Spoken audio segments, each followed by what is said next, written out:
For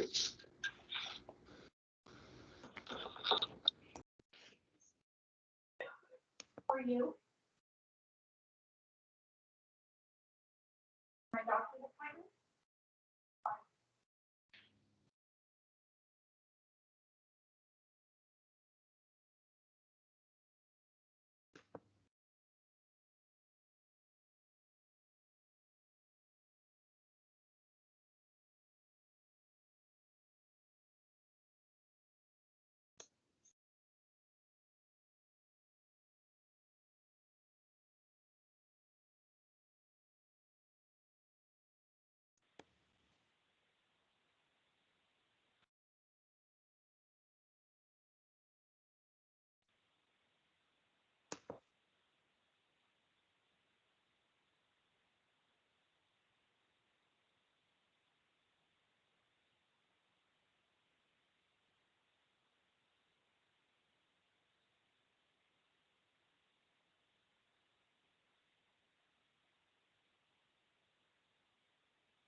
Greg, when do you think it's time to get going?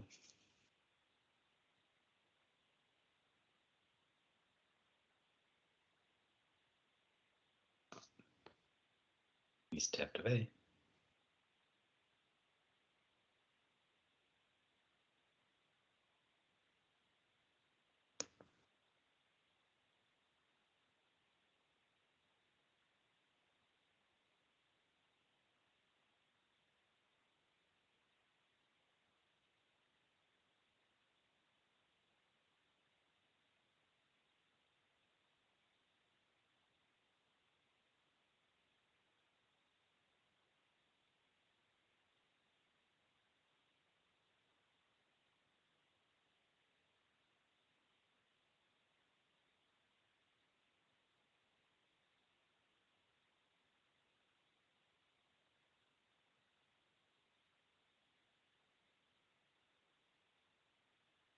Greg, should we go ahead and get started with introductions?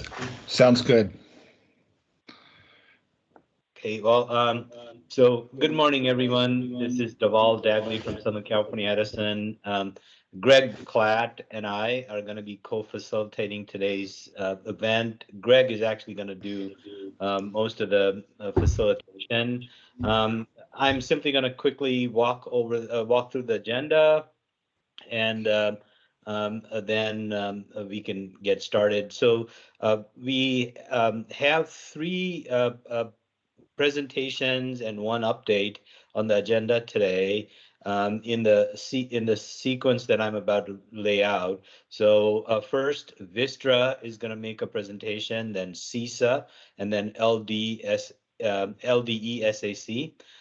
So today's workshop was an additional workshop that we had added to the list that we had initially set out to achieve. And so this additional workshop is really mostly focused on energy storage related topics from an RA framework standpoint. But in addition to those three presentations, we also have on our agenda a DR related, RA counting for DR related update that Barbara Barkovich is going to provide, related to the workshop process that's happening at the CEC. So in a nutshell, three presentations and one update. We have circulated two decks yesterday, and then one should have come out from Greg earlier today, just a few minutes ago, in part because the third presentation, LDE-SAC's presentation, was not made available until a short while ago this morning. With that, I'm actually going to turn it over to Greg to add his welcome comments, and we can then get started.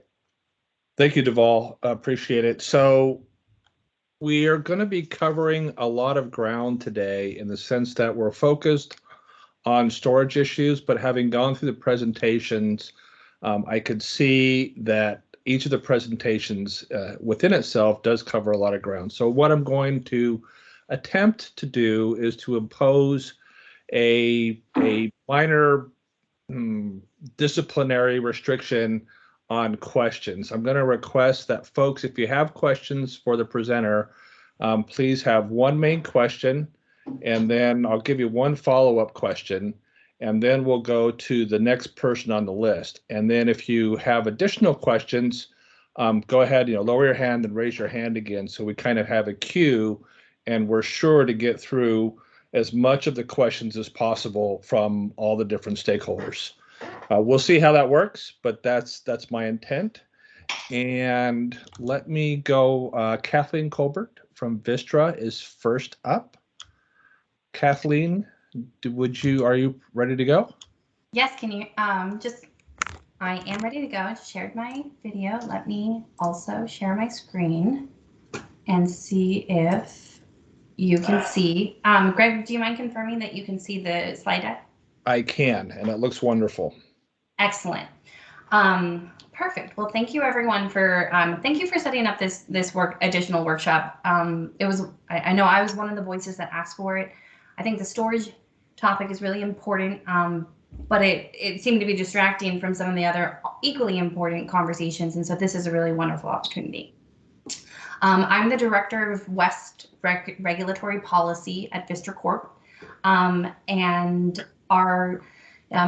many of you know that we are one of the largest retail electricity provider in North America, as well as competitive power provider. Our focus in the California space is we have about 1.5 gigawatts of RA capacity, and out of that, there's 400 megawatts of a battery energy storage system. And we have additional efforts to further develop storage to help aid the clean energy transition in California. And so with that context, I will start.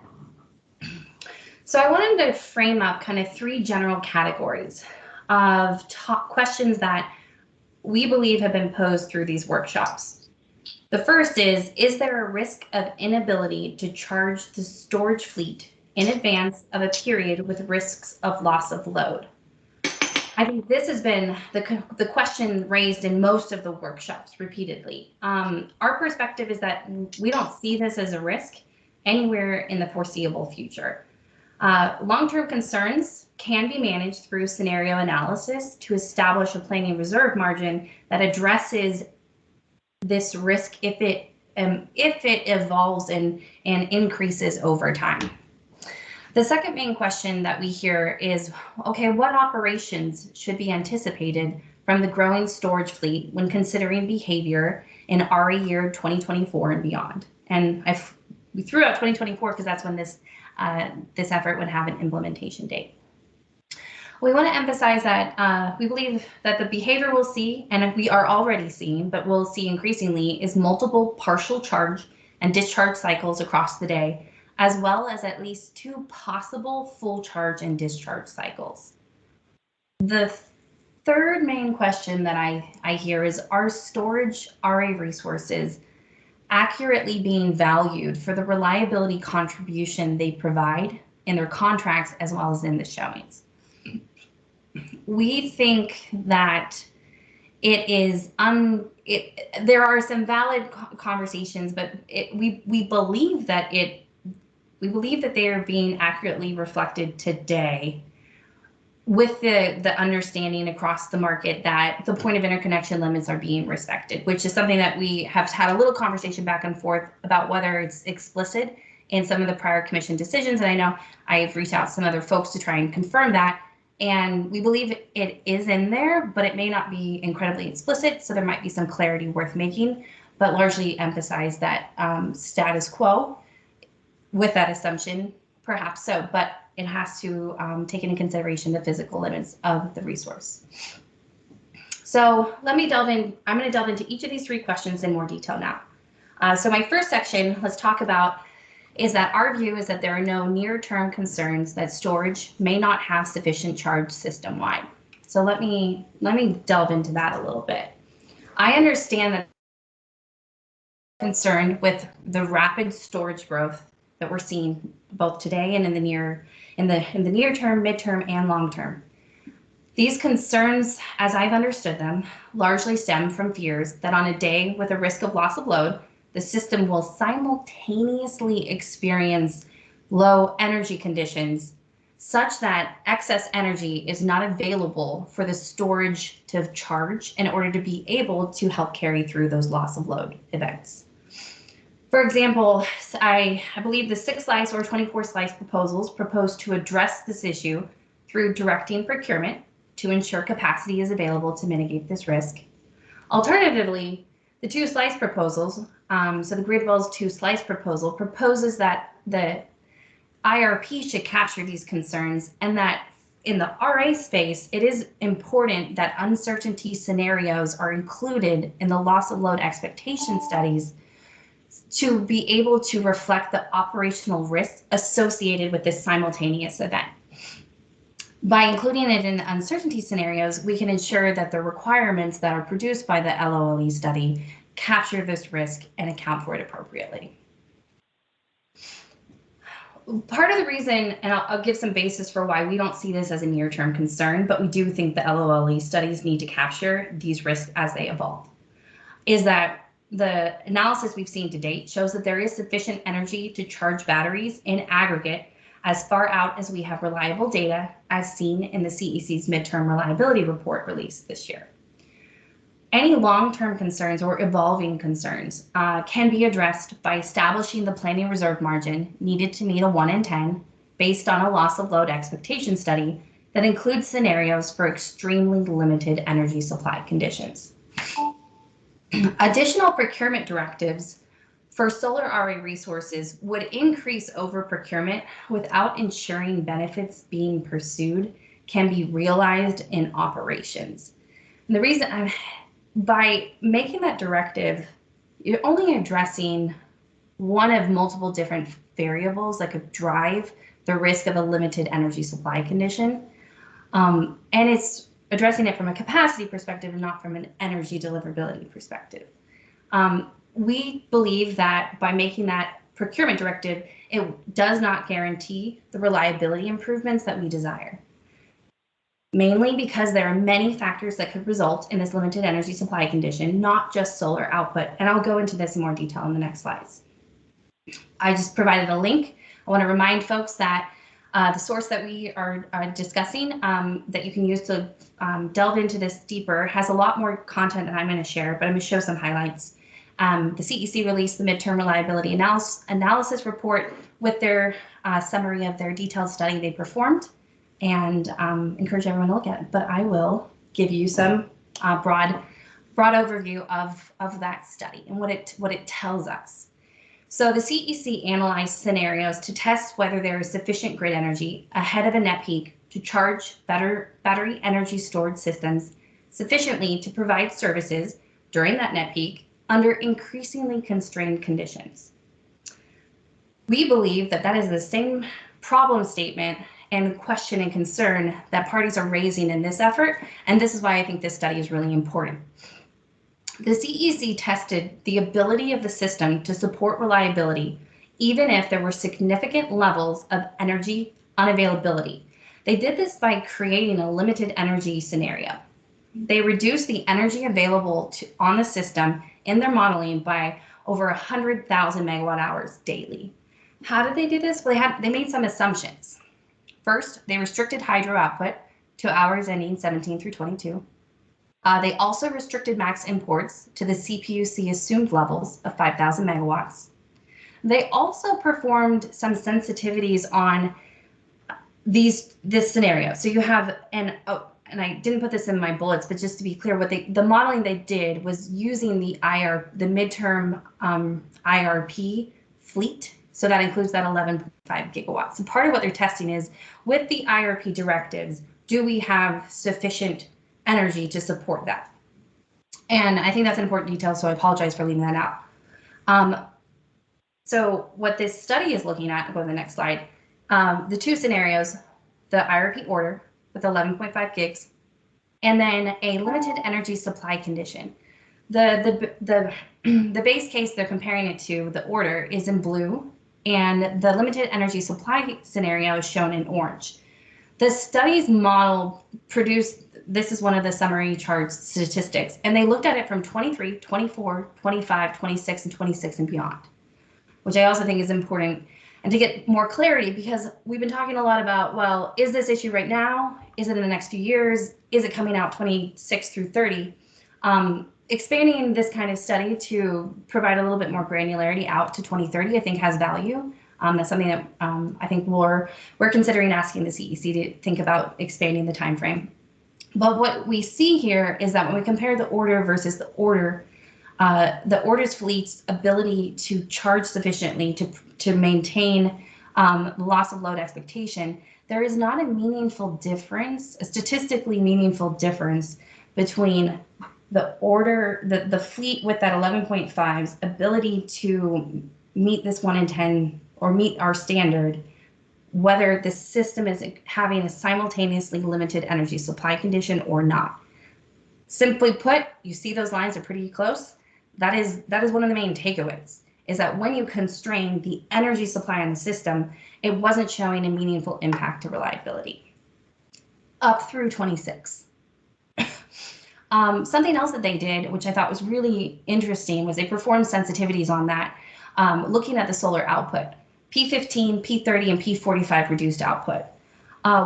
And my recollection, and I apologize also for not including this in my summary, but is that P15 and P30 sensitivities also didn't show a statistically significant difference, but the P45 started to show some kind of an impact to reliability. So I think that— Can you define that? Sure. Oh, yeah, of course. P15, P30 really quickly for those who might not be familiar with those terms.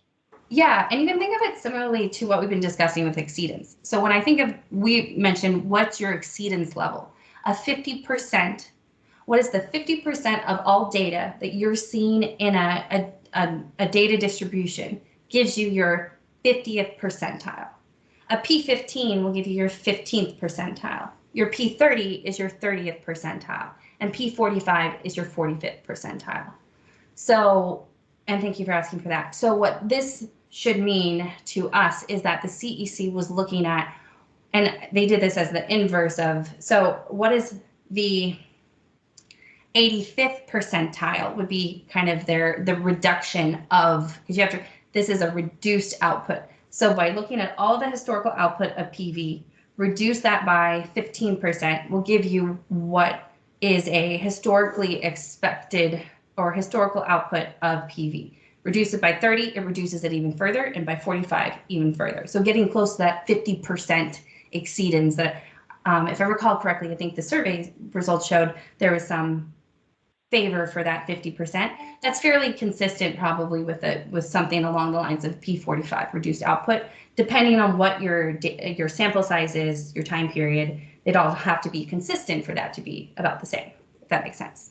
Yep, and I'm going to, just for folks who are starting to queue up, I'm going to take questions after Kathleen concludes this part about charging, the discussion of that concern.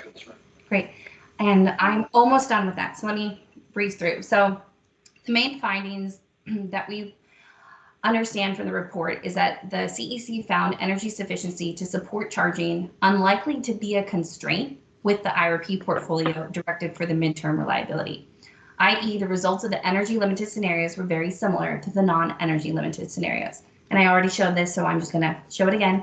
You can see the loss of load expectation, days per year on the left, and the years and the values that were produced from these various runs of the model.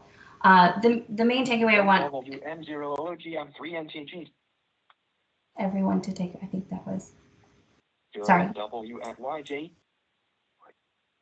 Okay, need everyone to mute their lines, please. Thank you, Greg.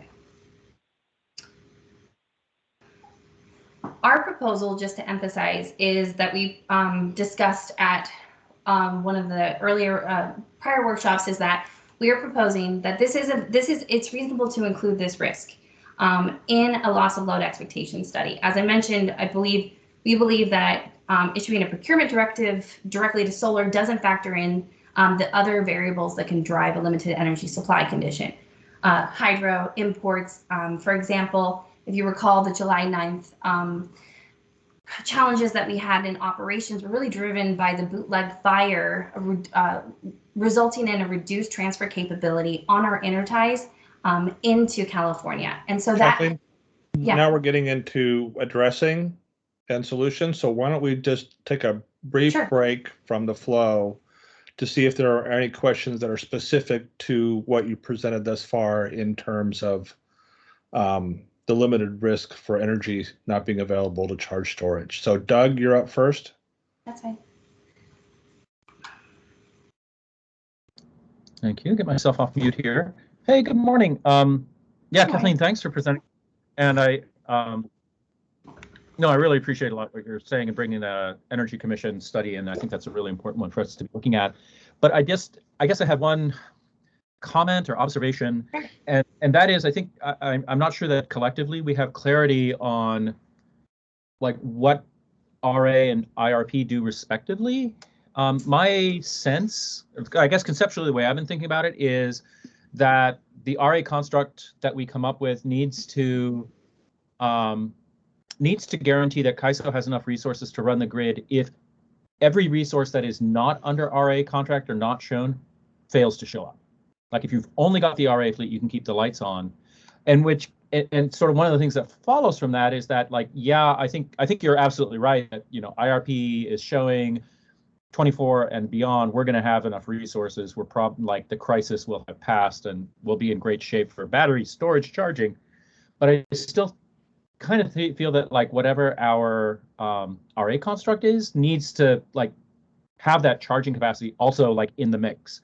And so it's like if there, I get nervous when we don't expressly incorporate this charging aspect, which I guess you've heard before, and I suspect Energy Division is the same way. So wondering if you are thinking that like, hey, if IRP says we've got enough charging out there, we don't really care if it's under contract. We just know it's there. Versus that actually has to be under RA contract, that charging capacity as well. No, thanks, Doug. So one distinction that I would make of what maybe clarity on what you said and framing how I think about it is that the IRP is resulting in a procurement directive for new resources. When those new resources are procured, an RA contract is executed with them.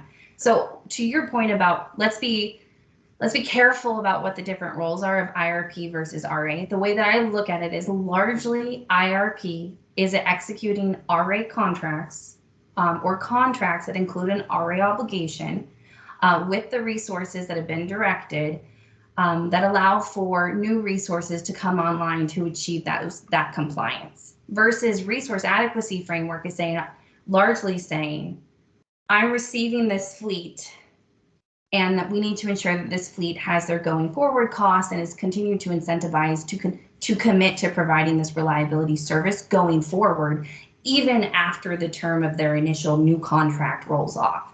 We need to continue to provide those incentives.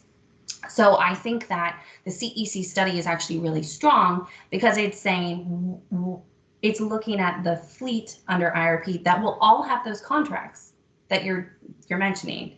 And whether or not, if you model that fleet, given a robust modeling, is there a concern that fleet shows a risk of the storage not being able to be charged?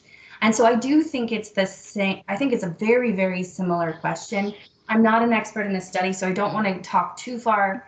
One of my pitches was going to be that I think it would be great if the staff that did this study could come through and talk a little bit more about the belly of the duck, belly of the beast of what they did. But my understanding is that your concern is captured. If there is, and I think it is fair if they're looking at it from an energy, and because when they're looking at it from the limited energy supply condition, that's really modeling a risk given that fleet of it not showing up as expected, which to me is how I think about it. We have a fleet, they're under contract, but when we go into operations, there are operational reasons that there may be a risk of certain things not happening. And so like my thesis based on the analysis I've seen is that the risk isn't we don't have enough solar under contract. The risk that I see is that there happens to be a day with just reduced solar output from an energy perspective. I don't think it's a one-to-one. I really do think the risk is not that the energy production is lower. The risk is that you have a loss of transfer capability, blocking the imports from being able to be delivered to the system. And of course, the risk of really low hydro years and the hydro drying up. And I'm trying to flag that there are multiple things. And so my personal belief is that it's not a hammer that we need, it's a scalpel. And in my view, the scalpel is a loss of load expectation study that can capture each of these dynamic variables in an uncertainty scenario so that we're modeling the impact of limited energy across these various factors and not making a broad generalization that could just increase procurement in a way that is not necessarily providing the commensurate reliability benefit. Does that make any sense? I hope so. Yeah, some. No, that's helpful. I think it helps elucidate a little bit, like I think conceptually how we're thinking about the large scale problem differently. So yeah, great stuff. Thank you. Yeah, no, of course. Thank you. Any other questions? Yeah, Eric Little. Yeah, hi, Eric Little for Cal CCA. So I think the discussion has been helpful. I'm still not sure that it meets with what RA was originally designed to do. And I guess the question is, should RA be continuing to do what it was originally designed to do? So I think we're having a difficulty in a number of spaces, and actually some of the chat is bringing it more into mind for me, and that is this idea of ELCCs and that they're going to take care of this. ELCC is based upon what a resource is capable of doing, assuming the rest of the fleet. So if the ELCC is based upon all installed capacity, it will give you a result based upon all installed capacity. The ELC is based upon only the resources that were claimed for RA. It may very well give you a very different result. So the way that RA has been designed is to say, yeah, I know there's resources out there that may be economic to run, but will they? And while I hear you that a lot of these new resources are being placed under contract, those contracts do eventually fall off, and they become resources that need to be recontracted for to be able to ensure that they're available into the ISO. So I do question whether or not looking at the ability to charge a device based upon a study for an LOLE that says, assuming all of the resources within the grid, it can do so, when there's no guarantee that all of those resources show up because they're not all under an RA contract. It also does, like I say, it kind of draws the same question about ELCC in general, that if I'm saying the ELCC of solar is X because of all of the resources on the grid, is it really X when I narrow it down to just the RA resources? So I think it's a point that we ought to reconsider. I'm not saying you're right or wrong either way, just something that we need to think about as we move through this. And that's great. And Eric, and I just want Greg to be mindful that I have 2 more sections and only 20 more minutes. And I was going to segue into my answer to, or my response to Eric is actually my next couple slides. Is it all right if I do those? No, go, segue away. Okay, thank you. I think, Eric, you bring up a really good point, which is why our proposal, I'll say the word, that is included in the Gridwell 2-slice proposal, is that we need to account for this in RA. And here's how I propose we do it. So I propose that we incorporate this risk as they evolve into the loss of load expectation study. Just a reminder, we think that that the uncertainties that impact the ability to have the fleet installed capacity be able to meet loss of load includes multiple things: demand variations, forced outage risk, substitution risk for planned outages, burr availability risk, and operational uncertainty. This operational uncertainty bucket was intentionally left a little vague to capture this, but with the intent to capture this concern. The reason left it vague is that I think that the Kaiso and the CEC working together can develop the specifics of what that operational uncertainty is and how the probability distribution should be set up to be included in that loss of load expectation study. Our proposal is to use this probabilistic approach for these uncertainties to produce the distribution of outcomes that includes the proposed operational uncertainty scenarios. Limited hydro, limited import, the risk of an import transfer capability going away, reductions of solar, all resulting in a limited energy supply condition and what that impact would be to the ability to meet load.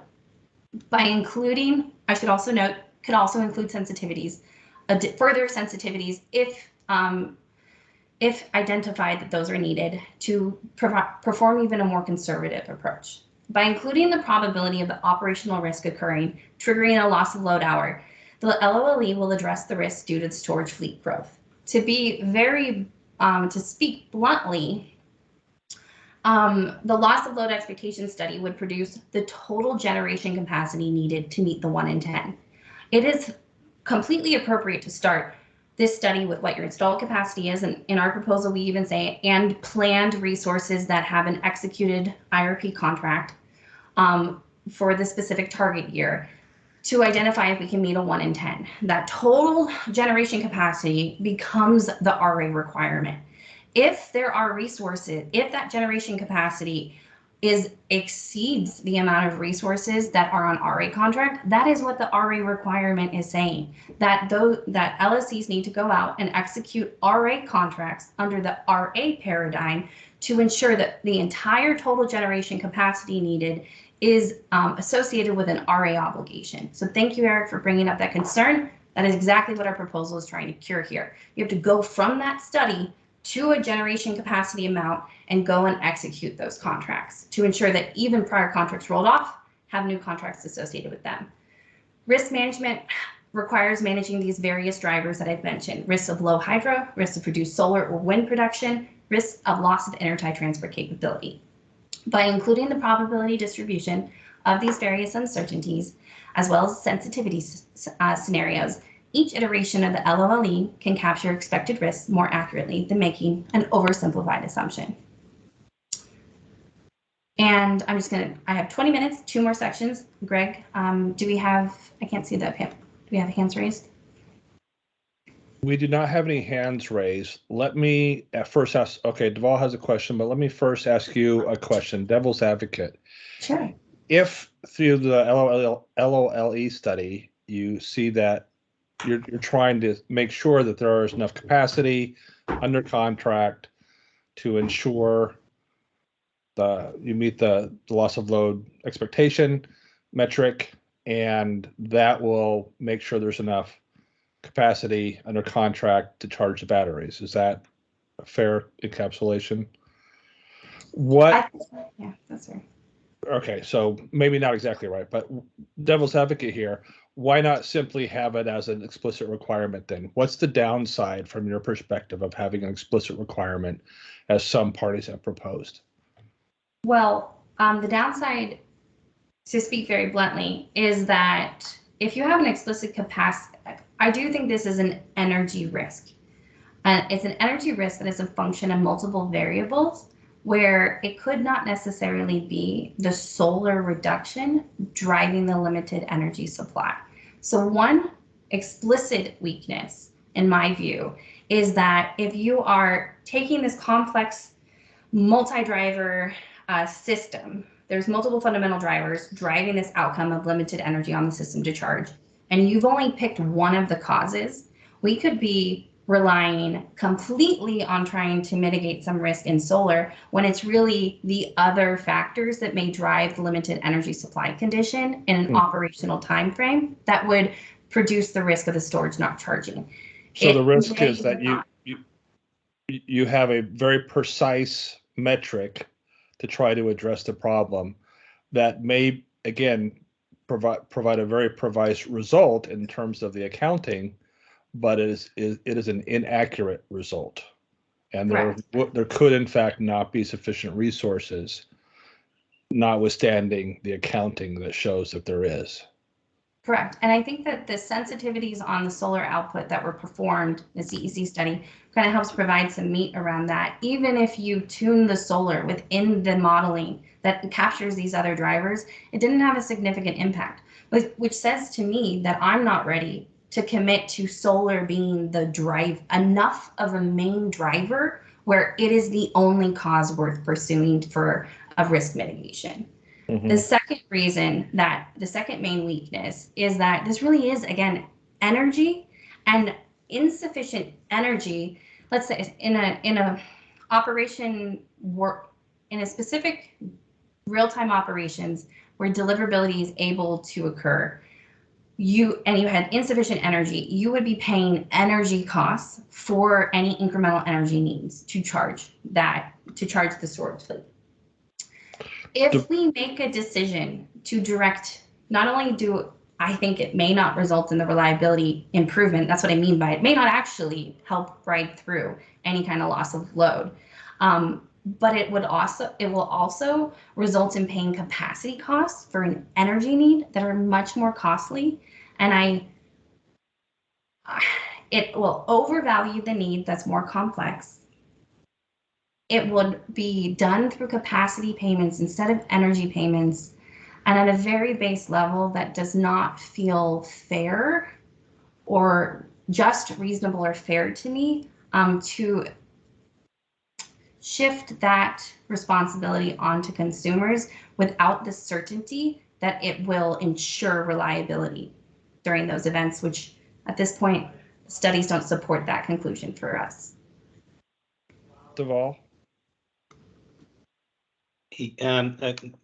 Greg, I don't actually have a question for Kathleen, but I got a couple of emails that some folks are having trouble getting the video feed, and I simply wanted to point out to those who are on the phone, in case they're having this issue, that the correct notice to look at was sent out on Wednesday, December 1 at 5:06 p.m. from Kelly Kwong from Edison. And right up front, we had said that we are resending due to inability to open the Microsoft Teams link. So folks who are having trouble, please make sure you are first looking at the right meeting invitation to dial in. Thanks, Deval. Thank you. And I'm seeing quite a bit of going on in the chat. My quick gloss of it is that it's getting too deep into the weeds to lend itself to the presentation. So why don't we go ahead and move on to the rest of it? Thank you. I appreciate that. I will try to go quickly through the next couple sections. No, you're fine. I wanted to respond to Yeah. people who are doing the chat. Let them know we're not ignoring them, but I just don't think it lends itself to this format. Yeah. Perfect. Before I move on to this section, I would say that we strongly believe that what we're proposing is consistent with what the RA program was originally designed to do. It would identify a fleet needed, and any amount of resources that aren't under contract would then need to be procured in order to ensure that LLCs have associated that entire fleet with an RA contract. So I did want to emphasize that before I move on to what operations can we expect. And this is the result of talking quite a bit about do storage cycle once a day, multiple times a day, etc. I want to emphasize, and I saw some comments in the informal comments that kind of implied that I might be saying that we should be giving more credit to stores than they actually physically can provide. So I want to provide clarity that our proposal is that battery showings should respect each resource's technical characteristics. For round trip efficiency, resource specific characteristics should be accounted for if in the qualifying capacity rules as described. Use limitations on number of cycles. While previous contracts included contract limitations on cycles, we believe this practice has stopped or is greatly reduced. And this is really going to be the focus of this section. The market solution will determine the number of cycles per day constrained by the number of charge hours needed as a function of the round trip efficiency and due to market offers. This is really an economic result, or this is a market result, either the result of economics or emergency needs where it could be an out-of-market dispatch. While normal operations would expect multiple partial cycles, today it is possible for each battery to identify the number of discharge hours it can provide a full net qualifying capacity and historical data to identify where in the day these discharge hours should be assumed. So first, I'm going to show you a snip of Kaisos today's outlook. What we're seeing in recent days where I've been looking at the aggregate charge and discharge behavior on the system is that I am seeing essentially two aggregate cycles. Potentially the first one kind of looks like a partial cycle. I want to note that this is an aggregate. So this doesn't tell us whether a specific resource is doing two full cycles or what the specific resources are doing. There could be two different storage resources operating in the opposite direction depending on their market dispatches, and so that could be muting some of the dispatch. But nonetheless, I show this to kind of emphasize that in aggregate, the battery storage fleet is providing more than a single cycle of 4 continuous discharge hours at full output. Assuming a single cycle limitation per day is overly constraining on battery storage operations and inconsistent with reality. You'll see snipped here, December 10th aggregate storage charge and discharge. Below zero is aggregate charging megawatts, and above zero is aggregate discharging. You'll see here a discharge period in what I consider the net peak morning net peak, as well as the longer kind of full output expected during the evening net peak. I mentioned the aggregate behavior and did make the disclaimer that there could be resources moving in opposite, kind of muting some of the signals, but emphasizing that the operations is already showing us a more flexible behavior. In Gridwell's illustrative example that provided in the December 1st slides, Carrie showed what is the 24/7 software obligation for the peak load requirement with a battery adjusted for optimal discharge. I don't remember if Carrie emphasized this, but I'm going to emphasize it, that in this optimal discharge of battery based on, and this is the illustrative September 2022, her chart shows that there is the 4-hour a morning net peak 4-hour cycle and an evening net peak 4-hour cycle. This is consistent with what I believe would happen on a day where reliability needs drive that kind of behavior. We are proposing that under any framework, a battery asset should be counted during periods up to its maximum number of discharge hours, given its physical capabilities and assuming full output cycles. I just want to re-emphasize, given its actual technical capabilities, because I have heard some concerns or confusion around that proposal. The proposed rules should be adopted regardless of framework. For example, under Gridwell's 2-slice framework, storage should be allowed to show up to its max number of discharge hours at full output, given physical capabilities and assuming full output cycles. The mechanism to ensure this in the Gridwell proposal is Elcc includes a generation dispatch based on its identified X-hour Elcc bucket in the gross peak and the net peak slices.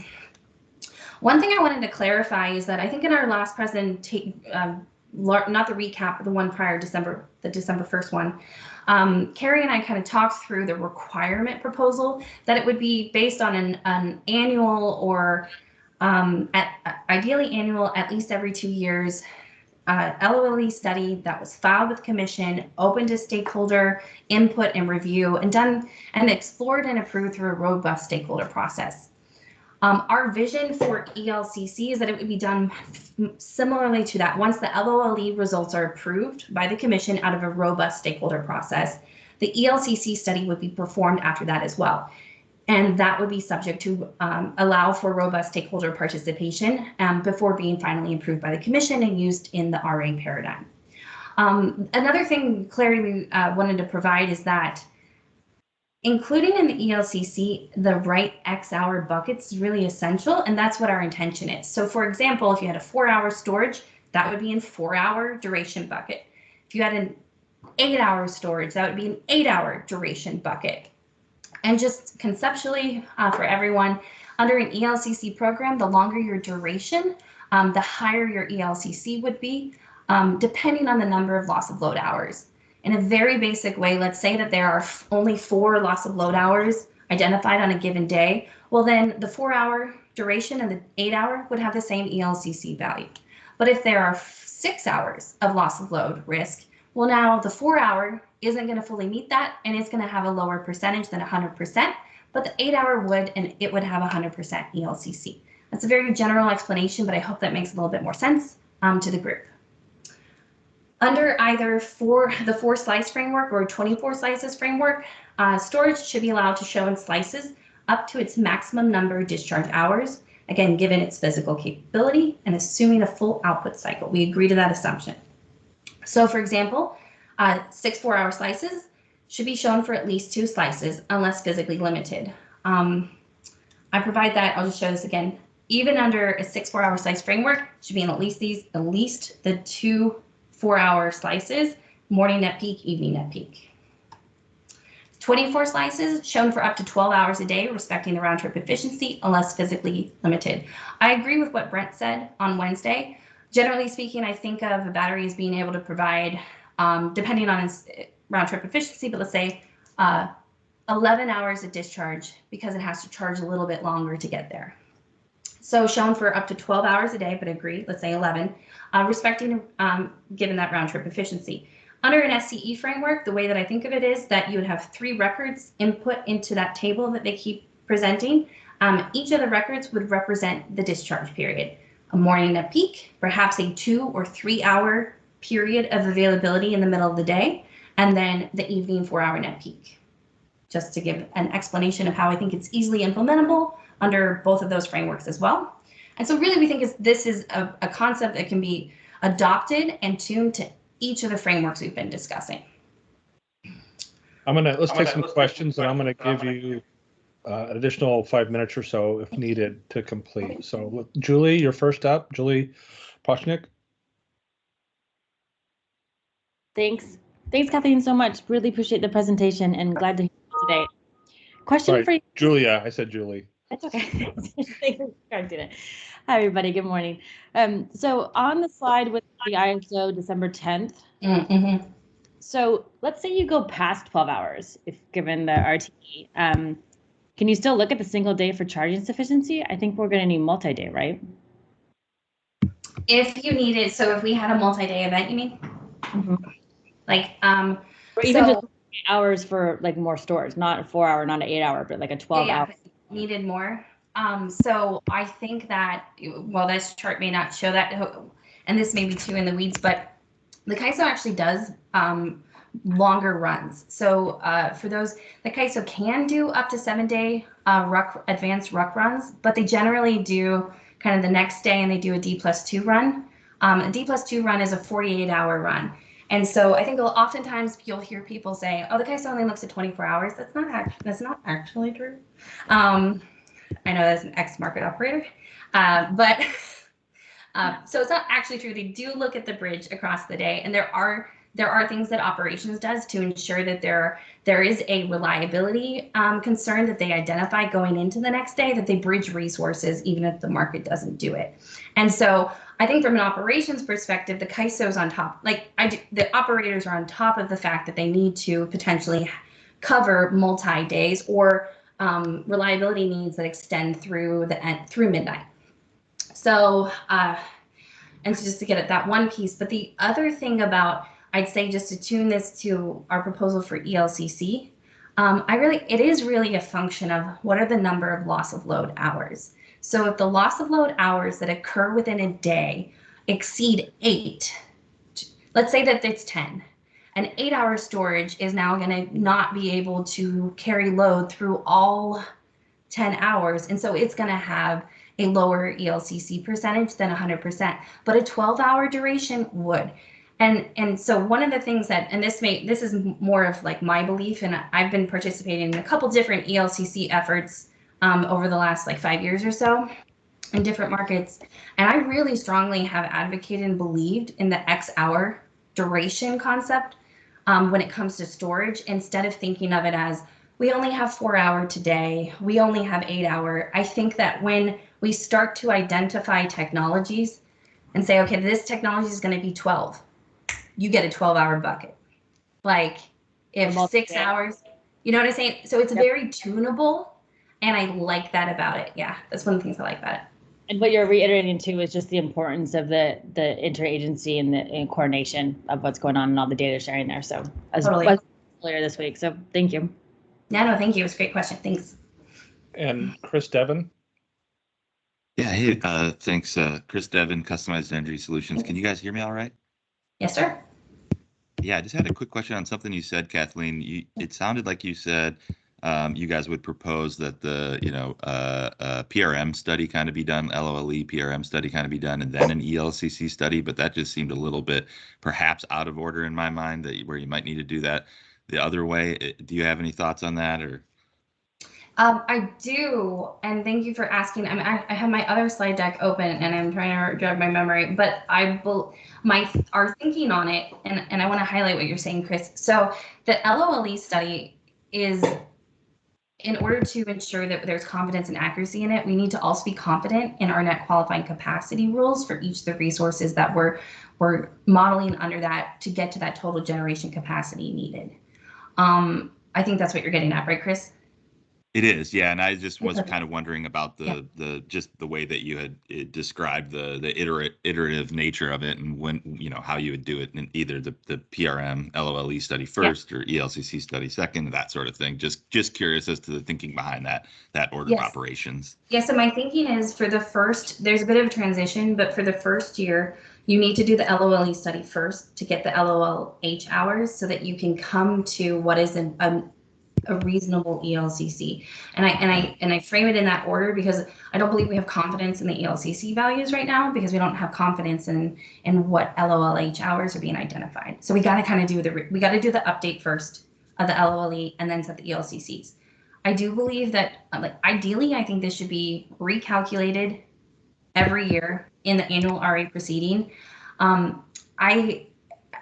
I realized that we didn't explicitly propose for a separate ELCC stakeholder process in our prior proposal because we thought of it more as part and parcel of the LOLE. You perform the study, determine the ELCCs, kind of do a back cast, make sure you're doing it. And so having a little bit more flexibility for those performing the study to get to a place where they're really confident with it, produce the results, update the ELCCs.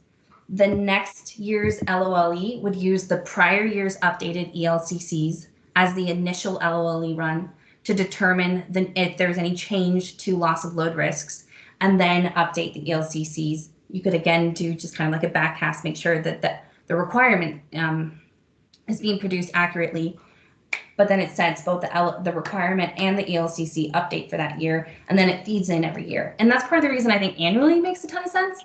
But if we decide we can't implement it annually, then I think every other year works. As long as it is done within every other year, I don't see the risks of updating the LOLE and the ELCC and kind of doing a gut check. If you wait, I think your point is really critical that the ELCCs might be so outdated that the LOLE needs 2 iterations in that first run, which is probably what we're going to have to do the first time, honestly. Yeah, okay, that helps a lot, I think, with the kind of chicken and egg issue at the start of this, to kind of recalibrate everything. So that seems to make sense. Thanks for the explanation. I just would make one kind of soapbox point here about the idea that I really do agree with the idea that it needs to be an open, robust stakeholder process. I would like to see the CPUC kind of work very closely with Kaisos specifically to do this kind of modeling and ensure that everybody's on board with that. And the other thing I just wanted to note is, to maybe just for everyone's consideration, is how MISO does their ELCC-based wind capacity accreditation, which I think is a really good opportunity that California could leverage something like that for these purposes, particularly for like the hybrid resources that people were talking about in the chat, where basically what they do is a system-wide kind of average ELCC approach for that, and then they do a capacity factors of those wind farms, and then they kind of divvy out the overall system-wide ELCC to each of those based on that. That might be a way to kind of differentiate the higher performing resources from the lower performing resources, depending on the needs. But it is difficult. You kind of have to target the specific hours that you wanted to. So this 24-hour concept may complicate that, but just something to think about and consider. So I'll get off this soapbox. Thanks for the presentation. No, you're welcome. And I'd say that the idea of a resource-specific performance adjustment, I definitely think is really a nice part of an ELCC paradigm. And so once I think our thinking is, once a framework is adopted, if we agree to move forward on the details, we could get into the nitty-gritty of kind of the details of how the ELCC needs to be able to factor for different things, including things like resource-specific performance adjustments. Thanks. Peter. Yeah, Kathleen, I guess it's a little bit of a follow-up to what Chris was just asking. Are you envisioning that the ELCCs would be calculated on a resource by resource basis, or on a class basis, or you know, and again, certainly, is this going to be for a monthly showings, or is this going to be for seasonal showings? I guess how are you thinking about sort of having this? Because it's just a lot of analysis is what my question is, and sort of how are you thinking that this is going to be feasible? Yeah, and I'm happy to talk about this. I will say that it's a little outside of scope of what this presentation is getting at, but let me try to briefly capture it and then hope I get a little bit more minutes to do my last two slides. Is that in our prior presentation, we kind of walked through, we're proposing to do a loss of load expectation study that covers 8,760 hours. And that is then able to be tuned to monthly values. Within that monthly value, you would have a single ELCC, and your ELCC, again, as I mentioned, is a function of whether or not your duration, your X hour bucket, which is it's the class, but it's defined not necessarily for storage by technology type, but by duration. So X hour duration bucket would set the incremental ELCC. What Chris and I were talking about is that once you have a class ELCC, there are markets that allow you to provide historical output information to show that you actually your resource specifically provides a higher value than the duration that you were modeled in. So you might be in the 4-hour duration, but if you can provide 5 hours, but there is no bucket for that, they allow for some negotiation around that. And that's normally, and those are ISO RTOs doing it. So I don't know yet what's implementable, which is why I think we need to save the details on that for an additional forum. But I just wanted to clarify, it is a class, and the performance adjustments have normally been kind of negotiated based on historical output. Well, and just a quick follow-up on that. So the class would be defined only by its duration, or would there be other characteristics that would define it, such as round trip efficiency and charging requirements? So that's it would be, I think it should be defined by its duration. I think the ability, because you have to remember, the way I think about it is the round trip efficiency results in what your duration is. So as I mentioned, the maximum discharge hours is identified after you account for round trip efficiency. So a 4-hour storage can't provide 12 hours, most of any of them that I know of.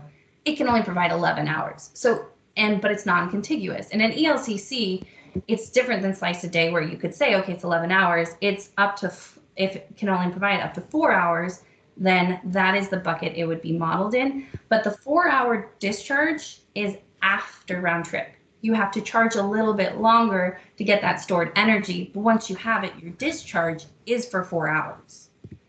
So I think there's slightly different issues. And the charge side, we're proposing be included as an uncertainty scenario in the requirement setting, in setting up the requirement through the LOLE, the discharge capability in the ELCC. So it's a super good question, Peter, and it gave me an opportunity to kind of explain there are different operational questions being asked, and one we believe is better in the LOLE requirement being set up, but a more precise scalpel instead of a hammer, versus the discharge, your ability to be discharged for 4 hours or 8 hours or 10 hours, 12 hours would be on the ELCC side. And just to be also very clear, this is only for like the solar, wind, all of those would have their own bucket in the ELCC Okay, study. thanks for the follow-up. Of course, no, thank you. Carrie? Hi, Okay. this is Carrie Bentley with Gridwell Consulting. Thanks so much. I actually joined a little bit late, but I just wanted to add something to Chris Devon's soapbox process comment.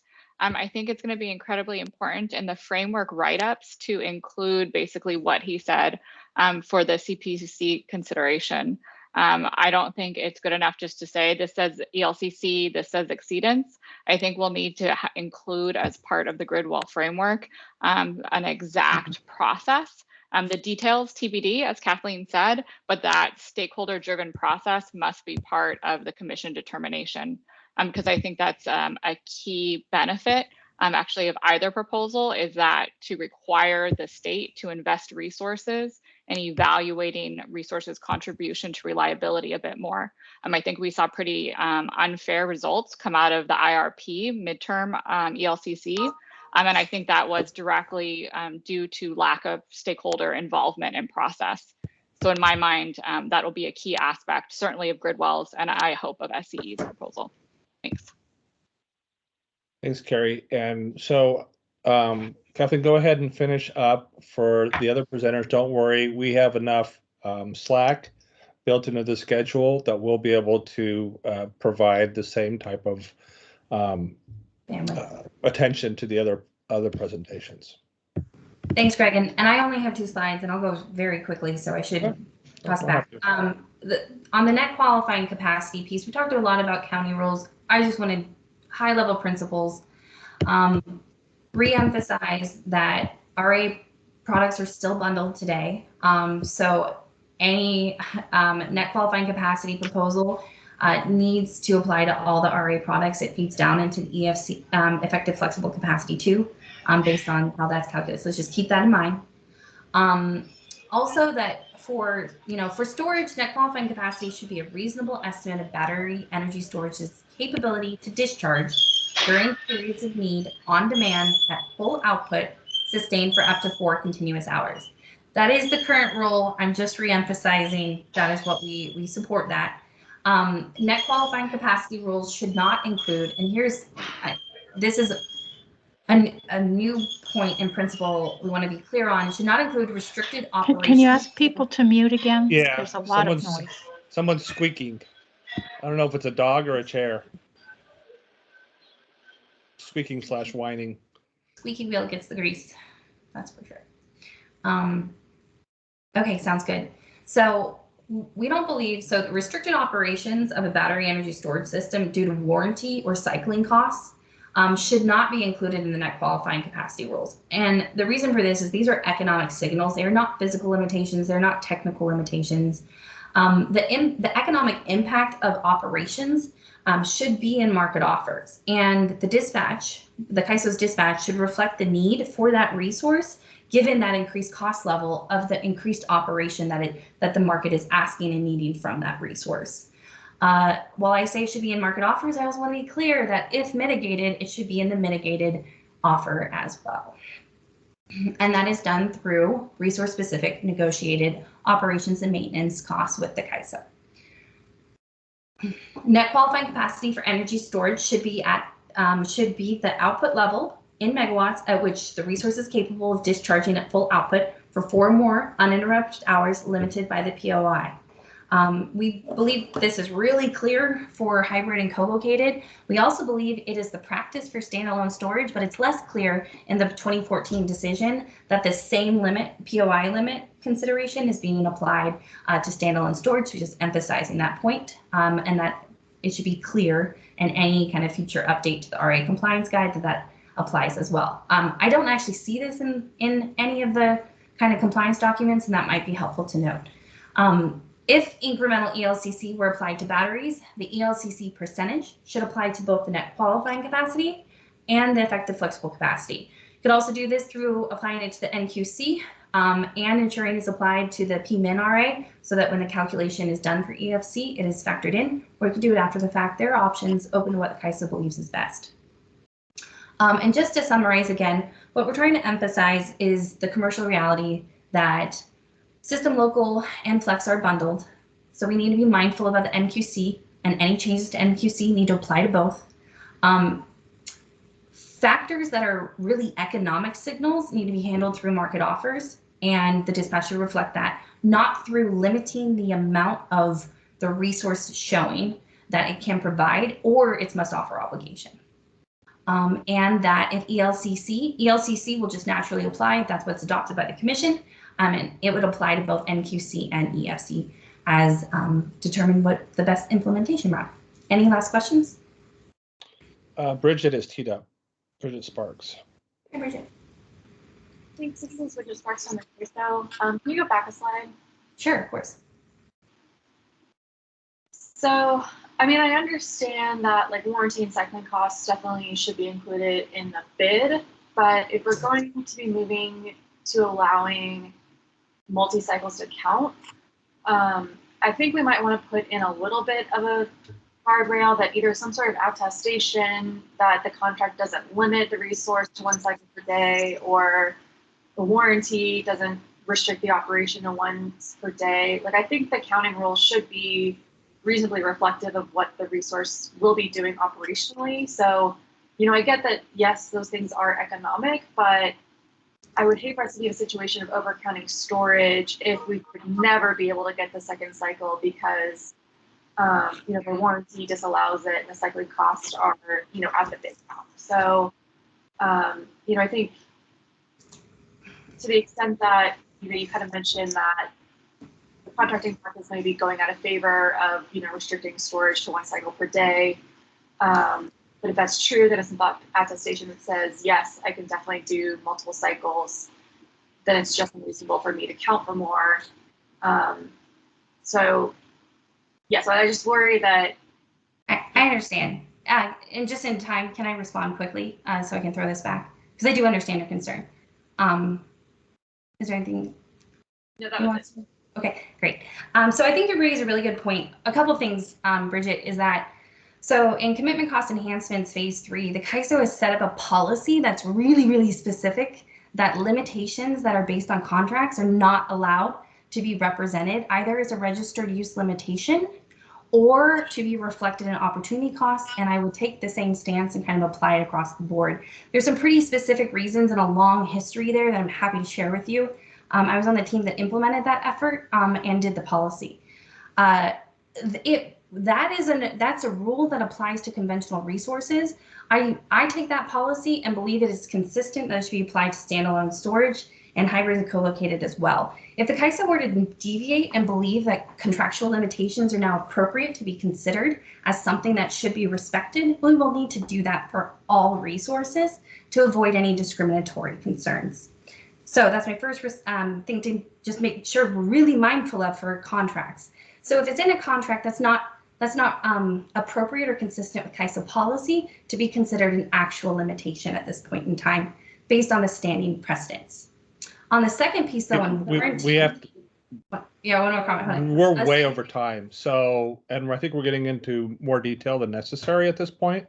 I know. I just want to wrap up, Greg, if that's okay. I just want to say thank you for the opportunity to present today, and I'm happy to answer further questions.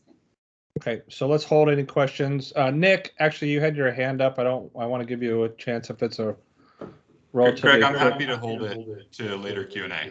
Perfect, thank you. Appreciate it. Okay. Any absolutely have to ask the question right now, otherwise it won't be relevant type questions? Raise your hand. All right, I think we're good. Then Kathleen, thank you so much. You covered a lot of ground. I think it was very informative, and I thought the back and forth was also productive. So let's go ahead and pass the baton to Sergio. Hi, can everyone hear me all right? And maybe see my camera? Can hear you and see you. Can you guys see my screen now? Yep. Perfect. I'm hearing a bit of echo. I think we're good now. Yeah, awesome. So good morning, everyone. I'm Sergio Dueñas. I am a policy manager at the California Energy Storage Alliance.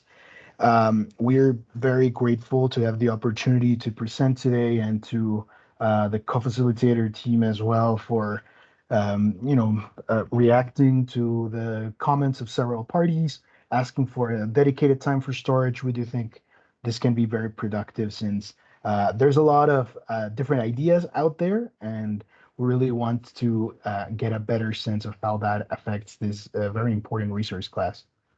So the agenda that I have for today is, I'll go quickly about what CISA is, who we represent, a quick reminder on the Commission's guidance on slice of date proposals, our initial perspective on the different ideas that have been shared through the workshops, and that really does connect very well with the topic of transactability, our perspective. So I thought I'd sneak it a couple of slides there to talk about it. I think after that point, it would be a great moment to pause for questions. So I think the first 3 bullet points are very introductory. So perhaps we can have questions after transactability. And then I'll talk about some storage specific issues and some of our proposals to consider. At which point I really give it up to the co-facilitator team to decide, based on the number of hands raised, how we proceed. So CISA is an advocacy group that we are focused on making energy storage a mainstream resource to advance a more affordable, efficient, reliable, safe, and sustainable electric power system. We are technology and business model neutral. We represent companies all over the energy storage ecosystem. As you can see here, our top, the members here in the top are our board members. Then we have our general and startup members. Then in the bottom, we have our associate members that are generally load-serving entities interested in being plugged into the developments of this storage ecosystem. So I'm sure you'll recognize some names here, and you'll see that we have really short duration, long duration, system integrators, developers, etc.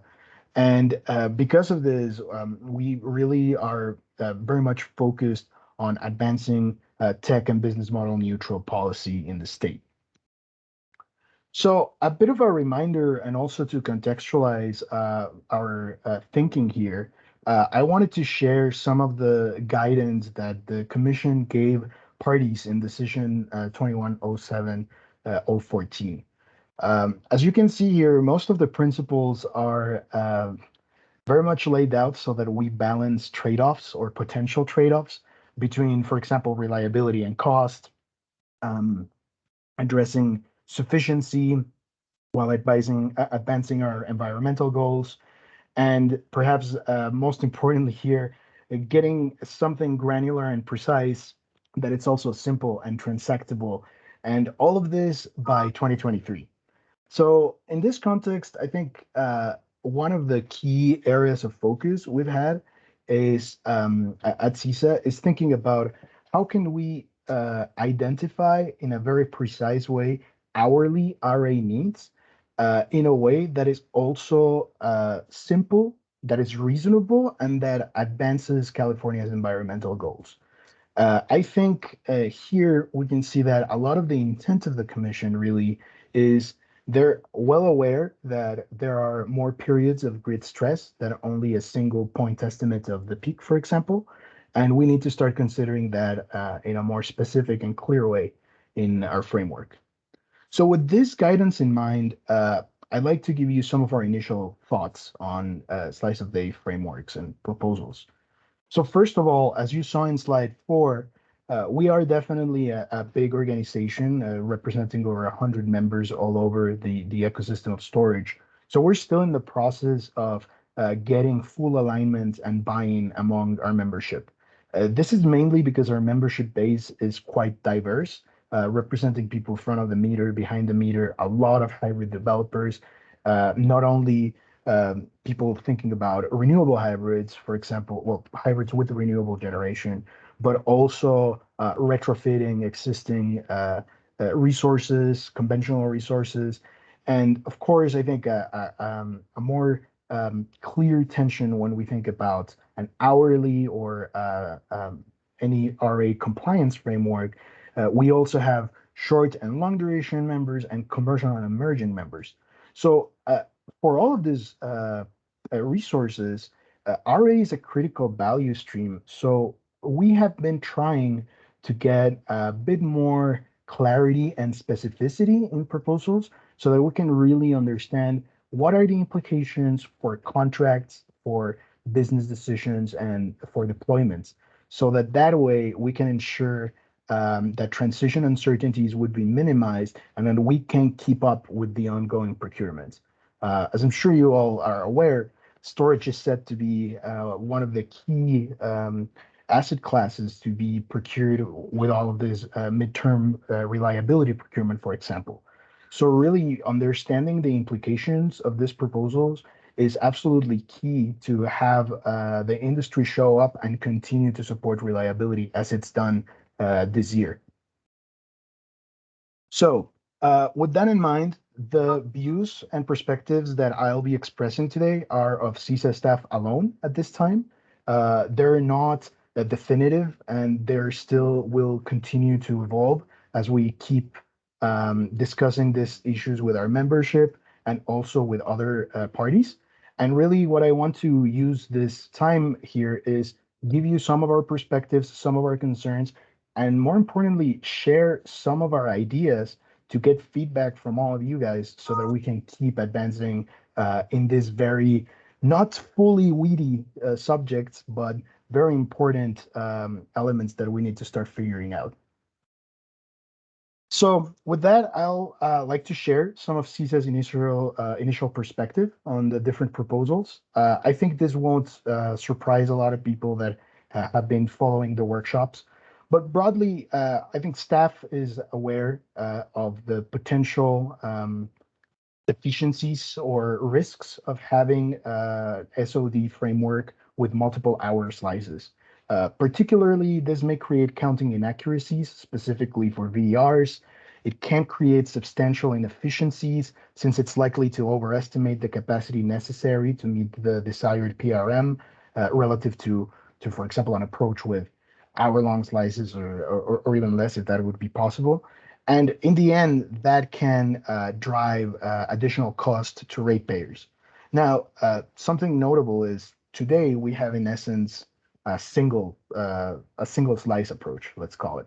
So this does not mean that an SOD framework of any sort would be worse than status quo in terms of the inaccuracies of counting or the inefficiencies, but it definitely does not seem to be an optimal solution.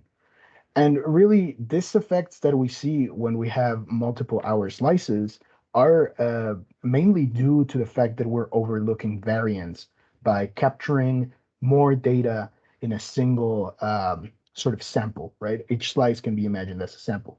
And those effects will occur in the same way if we have fewer seasons or fewer compliance periods. By doing that, we would be really perhaps inaccurately, or we would be foregoing some of the precision, granularity, and accuracy that we seek. So because of that, we think that higher granularity in requirements, basically more seasons and slices, is consistent with the CPUC's intent of retaining reliability in an hourly basis and minimizing ratepayer costs. There is also great potential in this type of proposal because it would allow us to reimagine deliverability assessments, not necessarily in the scope here, but later on, so that we can further minimize ratepayer costs and accelerate storage. So in this context, CISA staff currently favors this 12 seasons, so monthly showings, and 24 hourly slices, aligned somewhat with what SCE has proposed.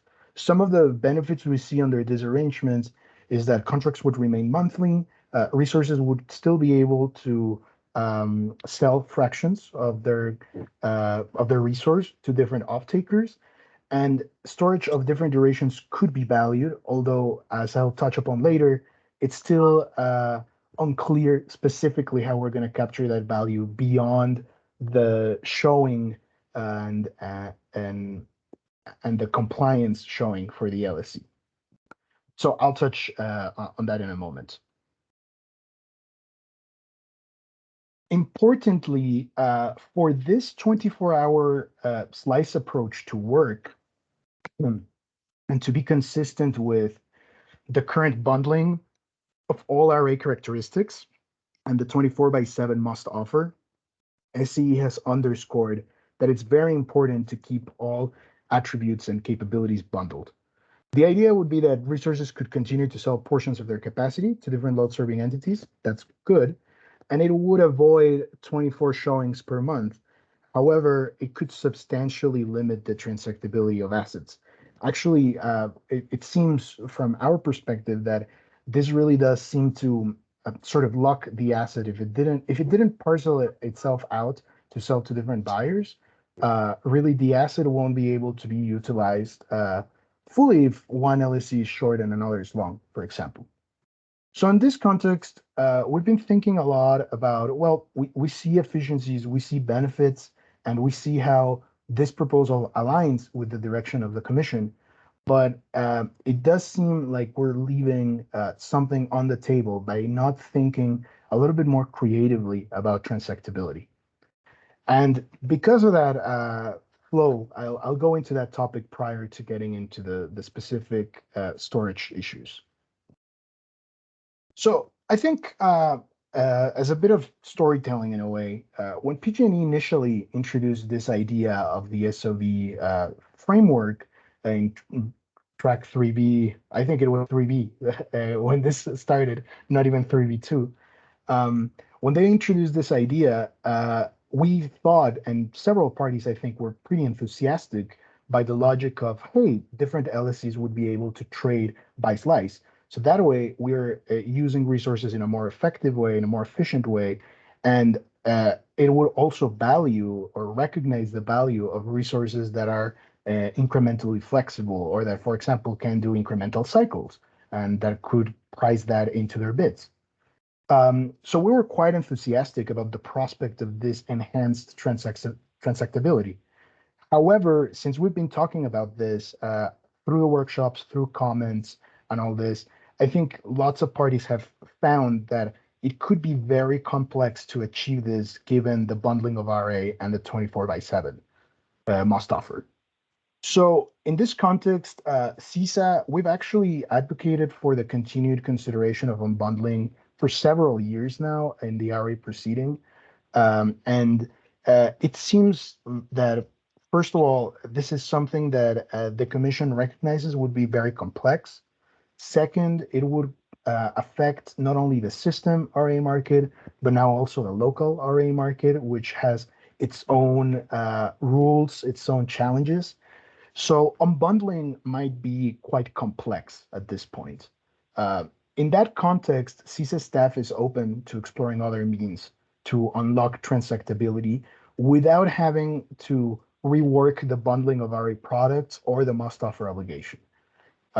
We've heard several parties consider or put out the idea of, what if we move the transactable component from the supply side and into the requirement side? So basically, LSCs, rather than being able to transact products or resources between each other, they would be able to transact requirements.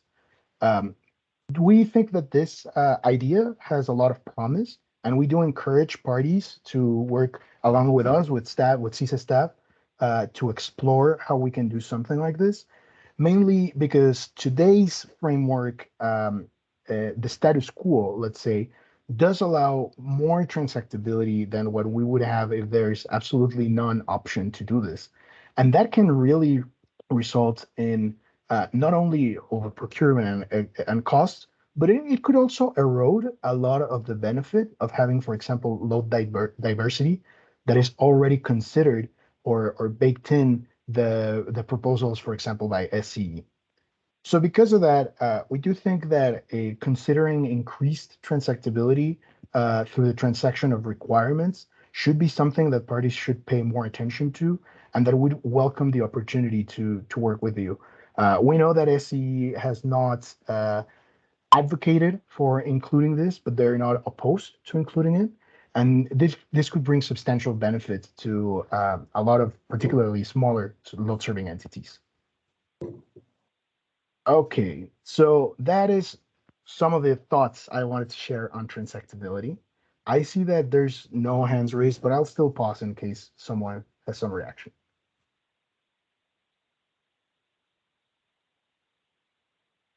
Sergio, I don't see any. Oh, wait, Chris Devon has his hand raised. Before I go to you, Chris, just want to say I appreciate the candor that when you talked about the efficiencies and how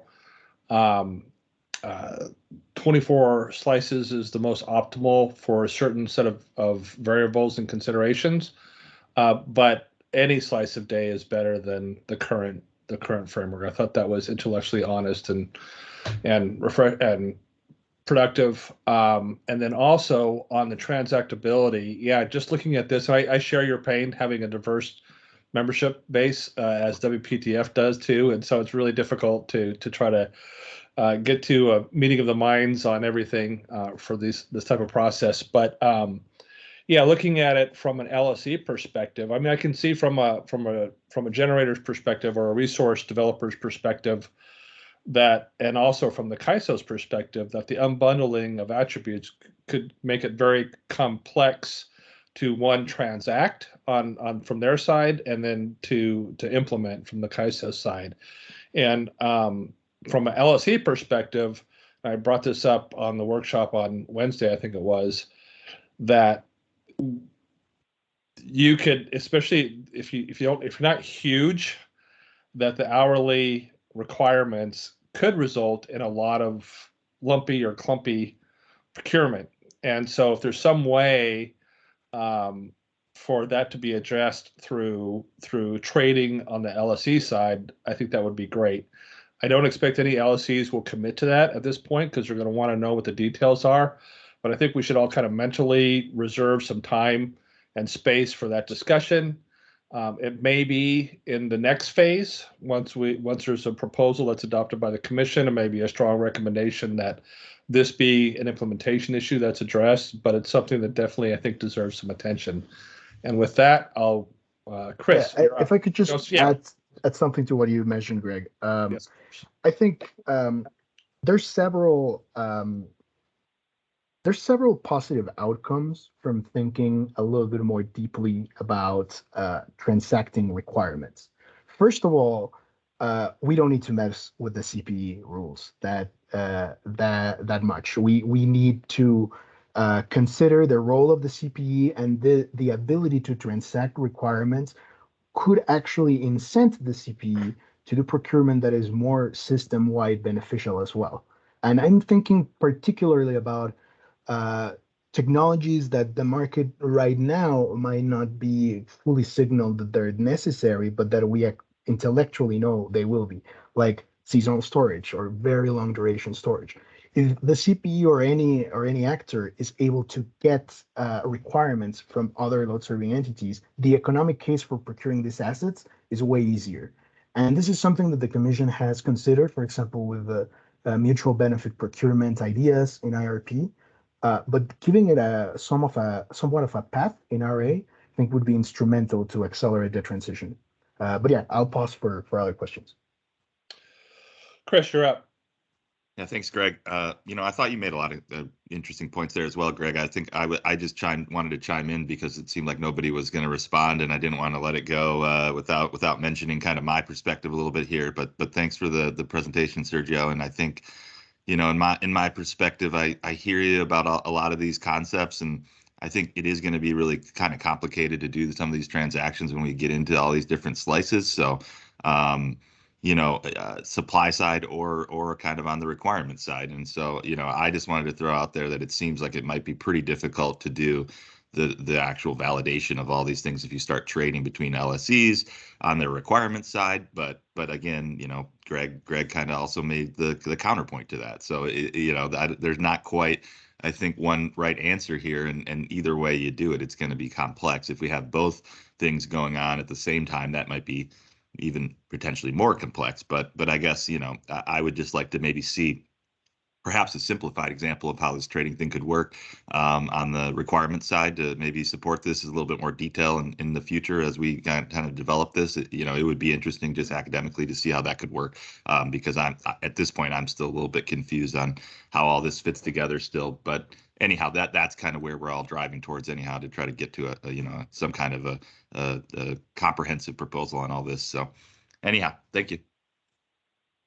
Thanks, Chris. And then Alan, just remember folks to repeat your organization when you start speaking.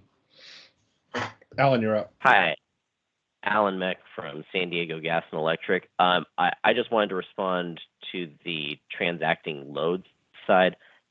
As an IOU, we voted not to support that transactability only because we have kind of a gut reflex reaction to, as a standing policy, it's been our position that CCAs are CCAs, IOUs are IOUs. If CCAs want to take load, they take that load with them, and that's now their responsibility.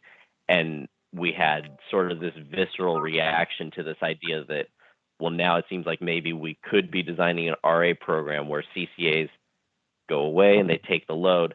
Oh, but then they want to sell back whatever they can't handle on their own.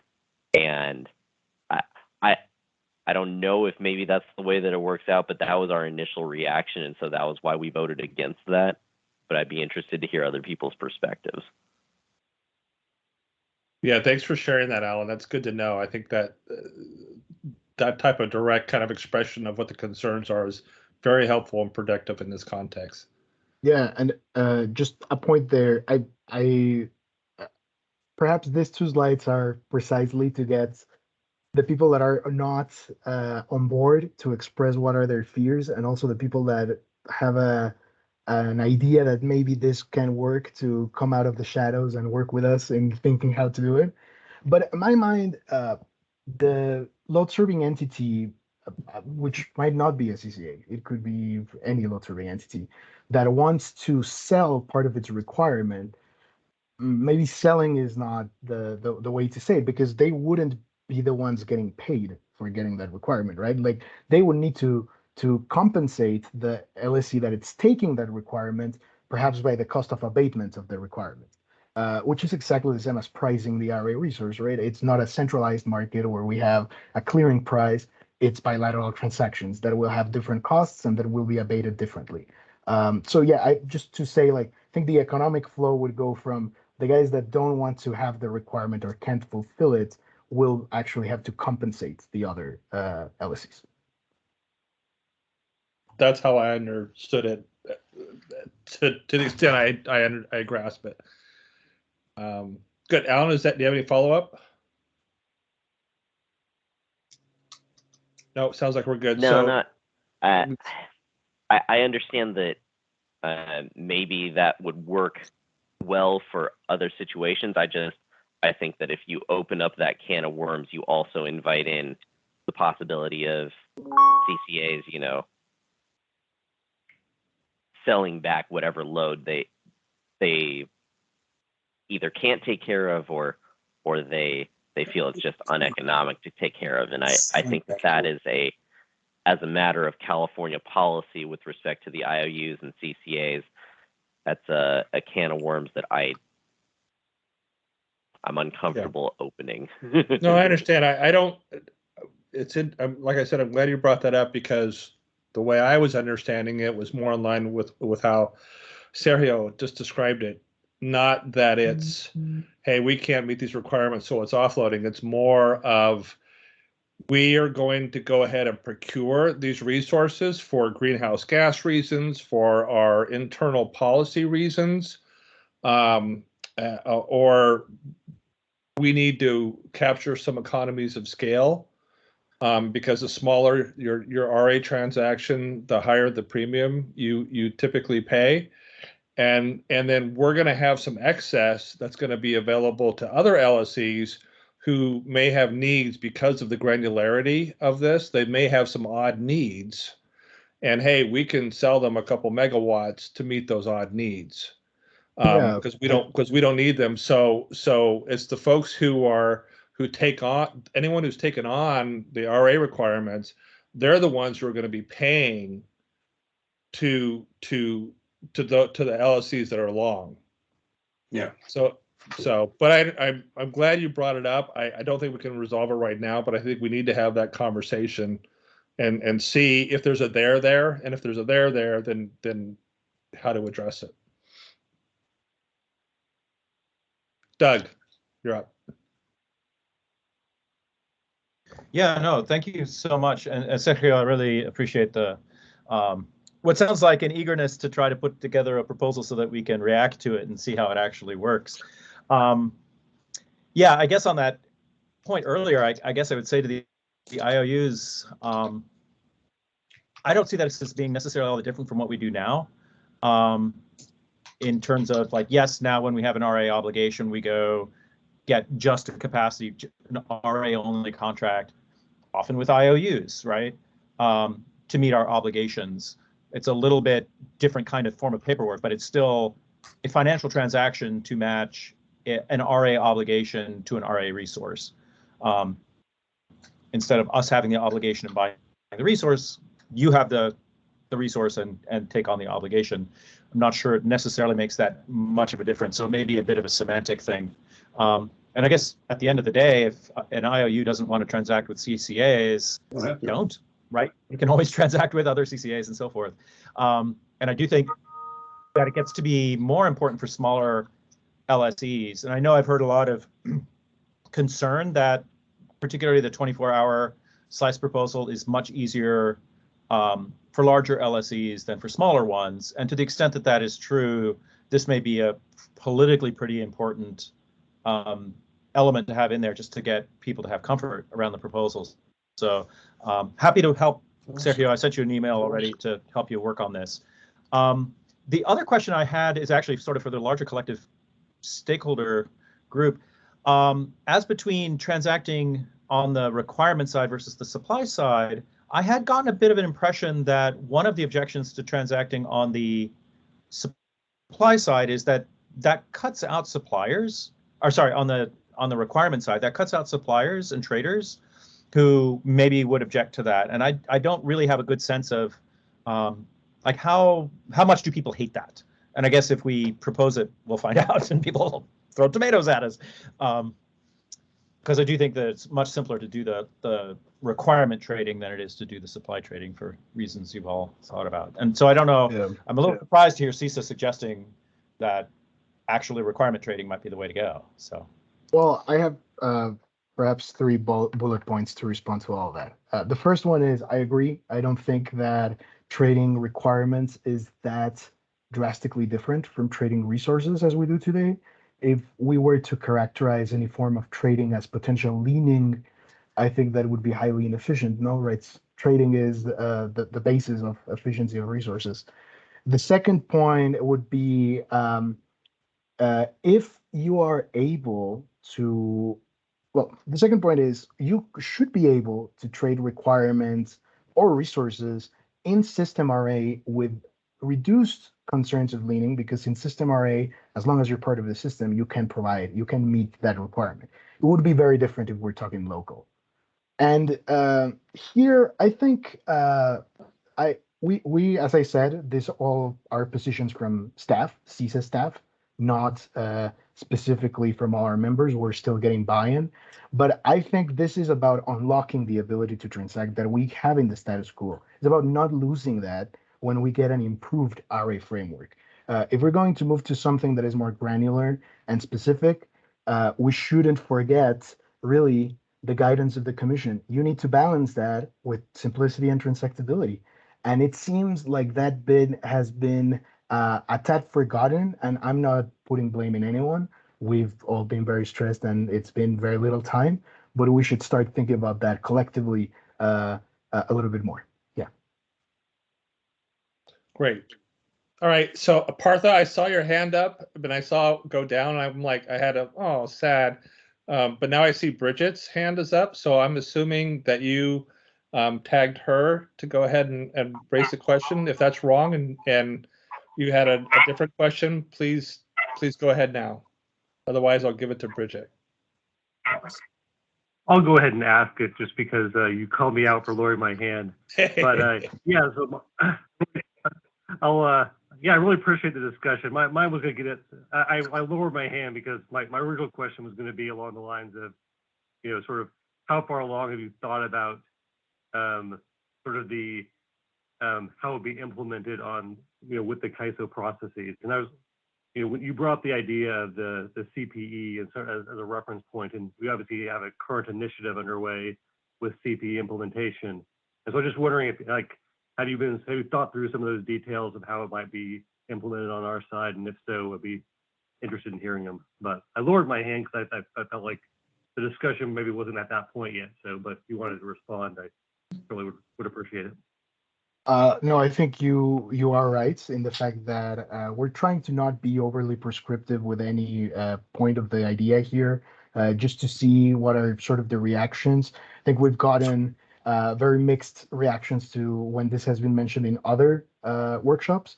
And that's fine, because in other workshops we could say, hey, that's out of scope. But here I decided to include it to force the hand of people to try to speak up a little bit. But we haven't gotten that far, but we definitely welcome feedback on that. Yeah, just kind of a 30,000 foot level, I think probably the inclination would be to not have that. If there is transactions of requirements that would not be visible or need to be validated by the Kaiso, that's something that could be handled by just keeping. Yeah, right. Yeah, the most offer wouldn't change for a resource, for example. I think what a concern now with the CPE implementation initiative is, well, the case is thinking, how do I allocate tags of who got the system and the local RA tags for cost allocation, for example. But I do think that's perhaps too in the weeds for where we're at in the transactability discussions in general. Yeah. Yeah. Fair enough. All right, Bridget, you're up. So my question was similar to Partha's, but this is Bridget from the Kaiso. But just kind of as you guys are developing this, potentially this proposal, definitely keep in mind who would carry the Kaiso backstop risk. Because the thing we're kind of having to clean up with the CPE implementation is, with the hybrid procurement framework, they allowed, other LSCs to show resources on behalf of the CPE at the Kaiso, but then the CPE today would get the full backstop risk. So, I think that's maybe potentially unfair, and so we are potentially doing some cleanup around that. And so I could see a similar issue coming up with this proposal. So just wanted to kind of flag that as you guys can think about this more. What would the backstop implications be? Who would be responsible for that? Or is it sort of the parties deal with it and the Kaiso just continues its processes and will allocate out to whoever was assigned the obligation in our systems, and then you guys can deal with it on the back end if backstop. I think it could be handled contractually. Yeah. Just kind of shooting from the hip here. I think it could be handled contractually, and that would be more work for me, so I'm all for that. Reviewing RA confirms to make sure it's covered. Yeah, so I just think having some language around how that might work would also kind of help parties be able to better assess the proposal. So, thank you. Thank you, Bridget. Kathleen. Hi. Thanks, Sergio. Appreciate it. So the transactability piece is something that I've been thinking really hard about throughout the entire workshop, and really the lens upon which, and I know you're saying you want to hear that, so I figured I'd jump in. The lens upon which I've been thinking about it is that not only should it be commercially viable to transact, so not overly burdensome, right? And so that kind of gets into how complex is the framework, and if it's overly complex, that makes it much more difficult to transact. And so I don't, and just wanted to highlight that for you is kind of front of mind for us. The other couple things that have been front of mind is actually on this piece about, could you trade multiple slices a day? One of the concerns that we've had and why we've gravitated towards the 2 slice, although I will note that we think that we're not sure where this is going to go when we get into the proceeding phase, right? But for right now, we've gravitated in that direction because Largely because of this issue. I'd say this is one of the bigger ones that has pushed us that way versus towards the 24-hour slices. And it's because by adding the energy, an energy efficiency test, my concern is that it may distort the market price signals in a way that's actually the inverse of what you flagged as your positive. So you've mentioned you think it would better enhance utilization of the RA fleet. It may better. We can't decide if we think that it's going to result in scaling up the RA prices, or if it's going to result in potentially derating certain resources that have less of a capacity factor or energy profile that they're providing. But if you think about nesting this energy requirement, my concern that I want to flag for you, because it comes from a storage development perspective, is that we are going to devalue storage and make it more difficult to develop the storage that we need to integrate renewables. We're going to maybe renewables kind of stay status quo, perhaps, but maybe they get a bit of a devaluation as well because they don't have a 24/7. But that conventional thermals that have 24/7 are going to have the most energy value under this kind of paradigm where you can you unbundle the slices and you can transact them. If you're adding a premium for your energy provision, your nesting energy, then you make the thermals the best RA asset. And I'm in no way am I adverse to gas. I think they're important. We have gas in our fleet. It provides an important reliability value. I want to be super transparent, but I think that we need to be mindful of, if that's the decision we're making, that's the signals we may be sending. And are we okay with that? Is that consistent with California state goals? Is that really reducing ratepayer costs? Well, not if it scales up the value, right? And we just I don't think we know the pricing impact of nesting this new kind of value in an RA contract, and it has me concerned. So I just wanted to share with you. I think, quick response, I think several points of your comment sort of go hand in hand with having a charging sufficiency verification bit. I do think that if that piece is not incorporated, let's say, or not included, some of those concerns might be mitigated. But also in the second point, I also think that really the binding constraint for fossil resources is IRP GHG goals, not the RA program. In the IRP GHG goals, we're going to see how we're getting more of the cheapest energy in the planet. Solar in California is, well, Australia is a little bit better, and if we had good plants in Mexico, it would even be cheaper. But really, the idea is you would see an influx of that. So I think the interplay between IRP and RA is very important in thinking about this charging sufficiency piece. And that on top will touch transactability. But I don't see how just the transactability part of slices definitely means that fossil resources will be the most valued resources, especially because in this idea, you're not transacting resources across slices. You're just adding to your slice. Let's say you're making your slice taller, right? Or you're making it lower, and you're doing one or the other. And I do want to say I agree that the charging sufficiency further exacerbates the issue that I'm raising. And a very simple example is if I procure a resource as 24 and I don't need it for all 24 let's say all 24 slices, I can sell that off and get an additional revenue stream. And so I would be willing to pay more for that RA contract because I know I have a revenue stream that I am intending to receive.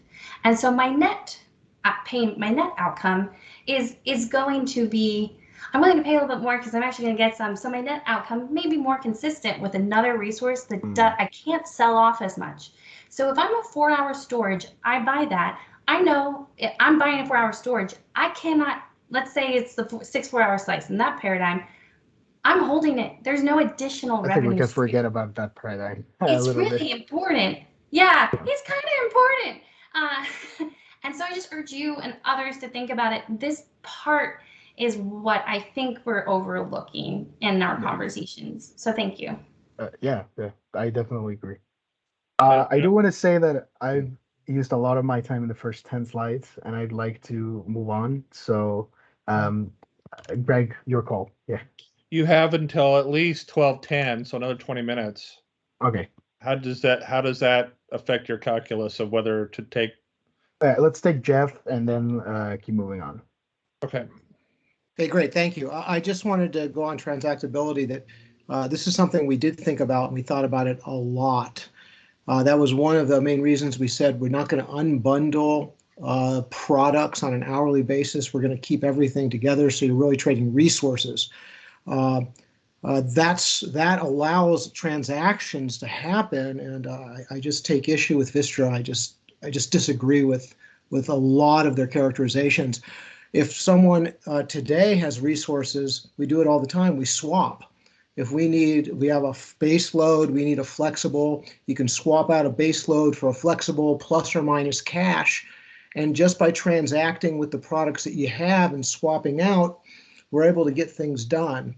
So all those swaps are still going to exist, especially when we have sort of the units being traded, not the slices. And the other thing that we've thought about to make transactions more doable, and it's important, is transparency, some sort of master database that not only identifies what each unit is good for, that everyone can see, also identifies what sort of profile that a renewable might have, so people can see how they fit within their own specific load shapes. So transparency in what the resources can do, resource trading, the ability to do these swaps. We did think about transactability a lot. And again, our position is we should start there. We don't see all these inefficiencies that are being talked about, but we're not going to object if someone can figure out a way to do load trading that is efficient. Okay, thank you for letting me chime in. No, thanks for that feedback, Jeff. I think it's very useful. So with that, I'll start moving into storage-specific issues. I have 3 issues to talk about here. The first one is requirements and counting. The second one is the charging sufficiency bit. And the last one is multi-day reliability and seasonal storage. So first off, I think, well, now that we've level set that the CISA staff has been thinking or occupying a lot of our thinking in the SCE proposal. In SCE's proposal, we have seen that they've noted that the 24-hour load shape might alleviate a lot of the concerns regarding daily use limitations, and that would eliminate the need to have something like the MCC buckets.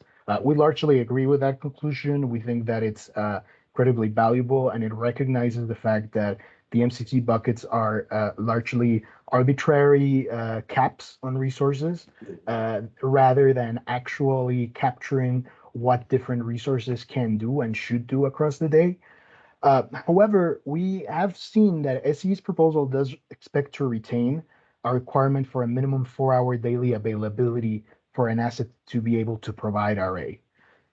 We understand that maintaining this requirement is consistent with the status quo. However, something that's important is in SCE's proposal, it seems like each LSC would be able to have the freedom to shape their asset to their need. So let's imagine there's a 2-hour 100 megawatt asset that could be just shaped to count at 4 hours for 50 megawatts, or another number that you imagine just at a longer duration. Really, this resource might do so for a number of reasons. However, I would note that if a resource were to do this, it could be potentially uneconomic, since they would be foregoing at least part of their deliverability potential if they had full deliverability. But still, the LSC under this framework would be able to do this. So in this context, it seems that maintaining a 4-hour minimum daily availability is not consistent with this approach. So would like to explore how that can be further refined. Perhaps what could be better applied, particularly for storage that is like quite flexible, is that is a test if you're actually physically able to be available for hours, but not necessarily that precludes you from providing RA. Basically, I think what we seek is for SE to sort of clarify a bit how this would work based on the logic that LSCs can shape the resource to their actual need.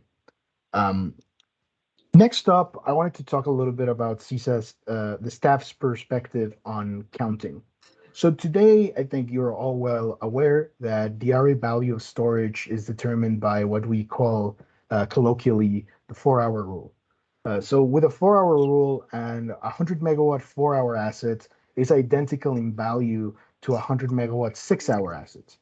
And really, this, while it might have not been incredibly worrisome in a system that is highly dependent on conventional generation and that is planning for a single point estimate, this is quite, it has a very negative impact now that we're actually seeing the level of penetration of storage increase substantially. And in the future, when the peak will flatten and flatten and flatten more, and we need to keep sending signals of updating how we use and deploy storage.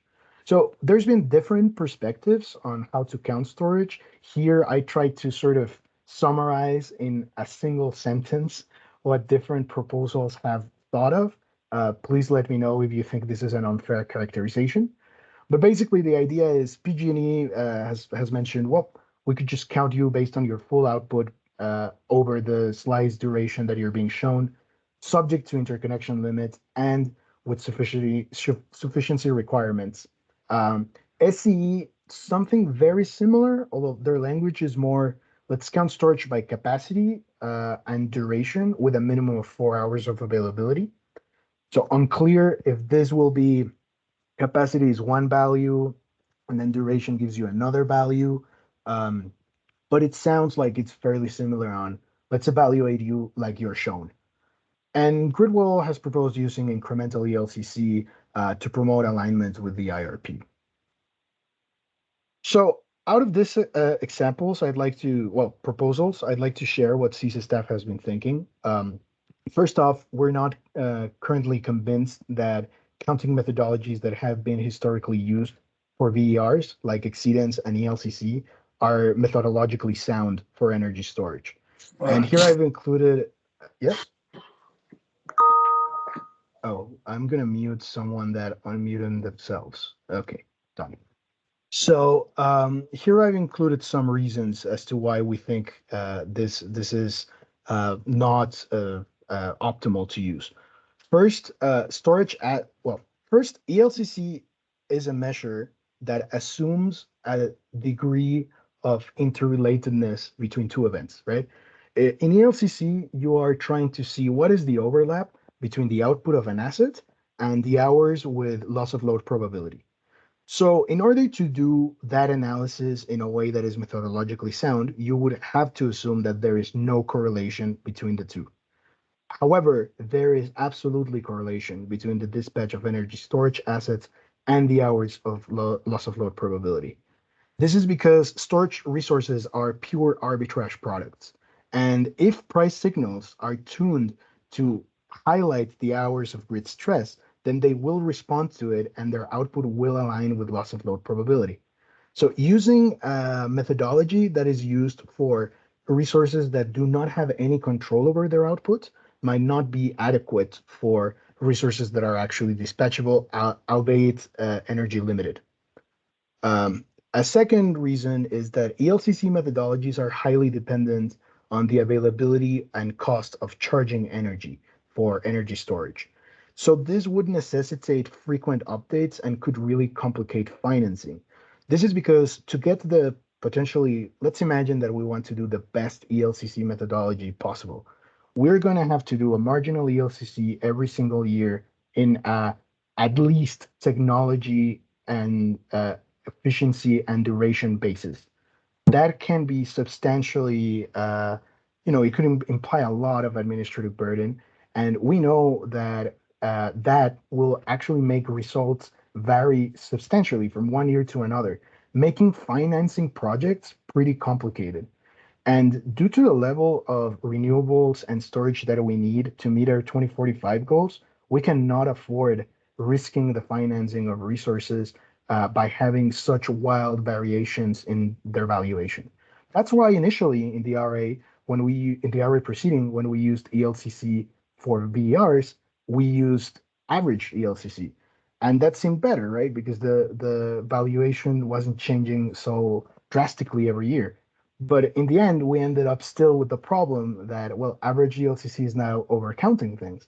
So really, any methodology will have significant trade-offs, and it will largely be dependent on the assumptions used there. So while it would be optimal to say, of course, we should have a constant updating process, that is highly complex and it could take a lot of time, risking us meeting our goals.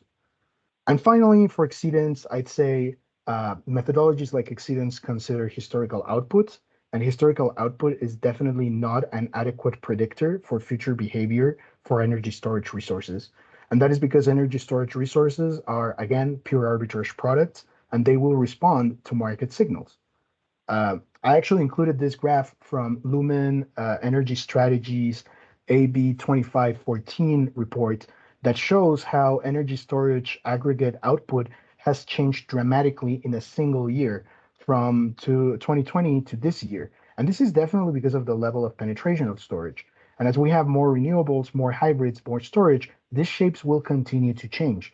So evaluating storage using exceedance will give us a false certainty of a particular value in an hour, because really what storage is doing is it's using its actual physical capabilities to cover loss of load periods.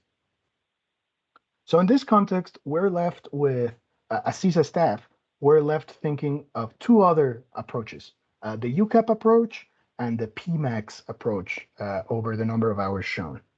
So UCAP is obviously an improvement for all dispatchable resources over what we have today if done fairly and applied equally to every single dispatchable resource, right? That is, for every resource, if we're going to count forced and urgent outages, we should do it for all of the resources. Same with ambient D rates.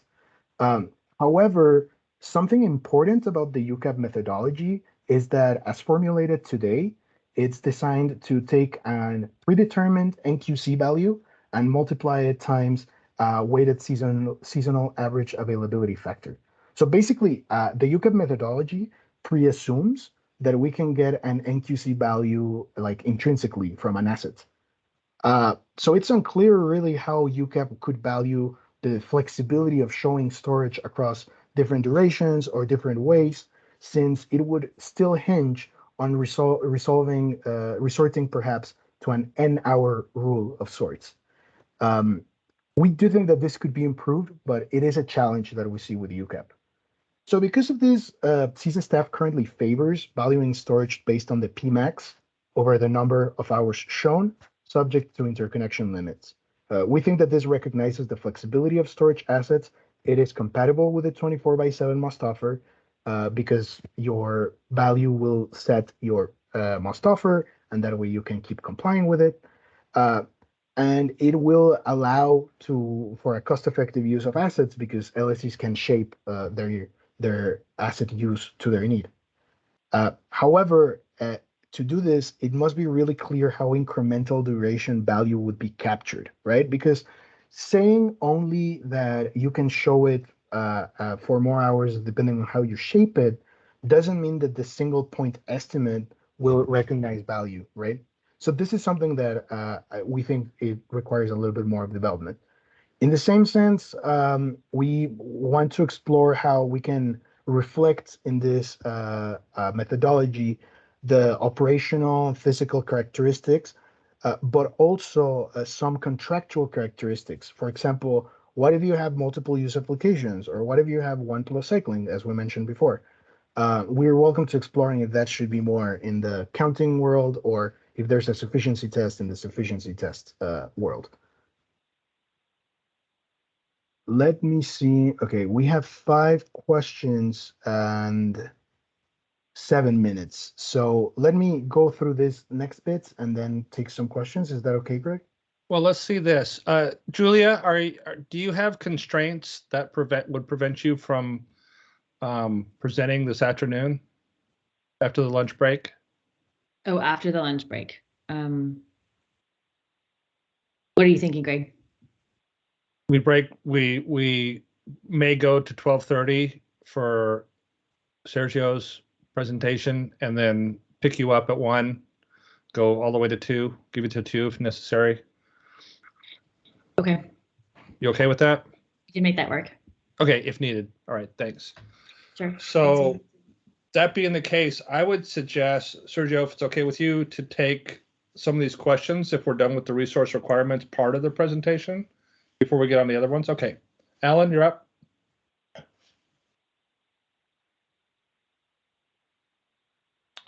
Alan Meck, STG&E.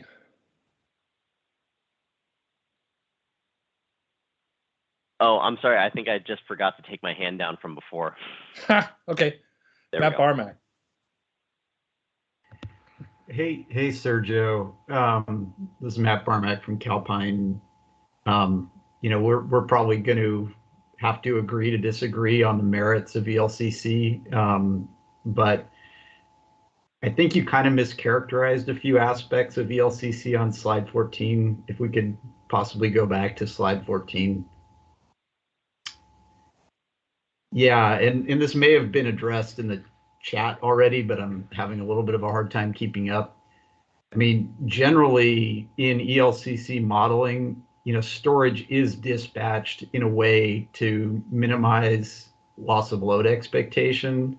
So the ELCC of storage is not being assessed based on, some fixed profile for storage or assumptions that it will be dispatched in certain hours. That's generally endogenous to the ELCC modeling. And, there've actually been arguments in the development of ELCC for PJM, for example, that, storage is dispatched in that ELCC modeling in a way that's unrealistically optimal and actually overstates its ELCC. So it's just one point. The second point is, you seem not to like the fact that ELCCs can change over time. But I don't think there's any free lunch with respect to that issue under slice of day. I think under slice of day, you would know very certainly that you could count a battery in, hours, whatever, 17 through 20.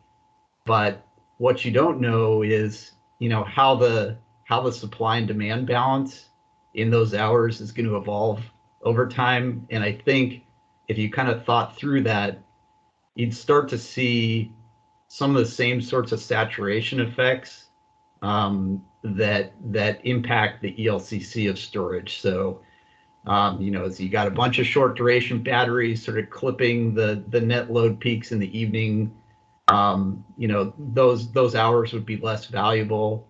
And to a certain extent, you could redeploy the 4-hour batteries in other hours, but at some point, you'll need something with longer duration to sort of meet longer net load peaks.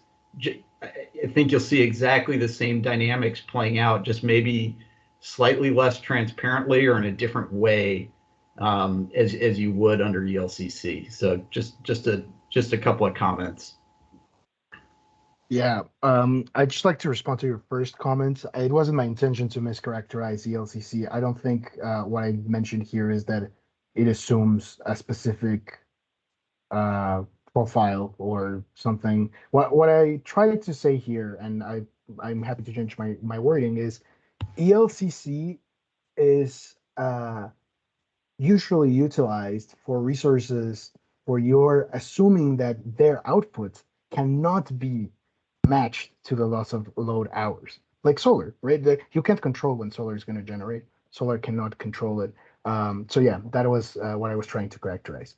Okay, but I actually think that most ELCC modeling is exactly the opposite of the concern that you've raised here, that the storage is dispatched in a way that's completely connected to LLP and is focused on, sort of discharging the storage to address grid stress. Yeah, that is why dispatchable assets should not be evaluated with, like, if we do that with let's think of a combustion turbine that is just working to mean hours that are incredibly peaky. That combustion turbine would have a very high ELCC, but that's not its actual value, right? Its actual value would be what can it provide reliably given like all the other potential assumptions of D rates, outages, etc. We're comparing a dispatchable asset with a methodology designed for intermittent assets. Yeah, it's a longer conversation. So, Greg, you should probably go to the next question. Okay, will do. Thanks, Matt. Donald Brooks.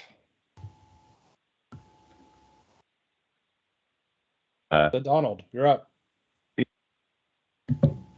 Yeah, just wrestling with my mute button. Do you hear me now? Yep. Yeah, great. Well, ironically, I want to pose the same basic question that Matt just did. I think ELCC studies are not necessarily only used for intermittent resources. I would say, for example, that like a UCAP that derates based on an outage rate is really just a really simplified ELCC methodology because there's other constraints on even a combustion turbine that would make it not 100% value to the extent that, for example, things like ramping rates and startup times affect your ability to meet certain outage events that are now driven by kind of instantaneous flexibility needs and stuff like that. So I would just say that ELCC, from my perspective, is kind of applicable to dispatchable as well as intermittent resources. And really, it's not about the intermittence so much as it's just about the technical limitations of a generator. So like a combustion turbine, for example, would have I don't know, air limits and probably some ramping issues maybe that would cause, as well as an outage rate that would cause it to be less than 100% ELCC if we went to the extent of doing an ELCC study for it. So I just again want to quibble with the characterization and say that there's other things about batteries, that would other factors that you'd want to count when doing a loss of load study, for example, the amount of, just the amount of duration. Like if it's a 4-hour duration battery, you might see that you can take care of outage conditions that are about 4 hours in length. But when you get to the point where you're starting to see sort of periods of the day when you need 5, 6, or 7 hours of storage, you're going to have less and less value, especially marginally, for that additional battery investment.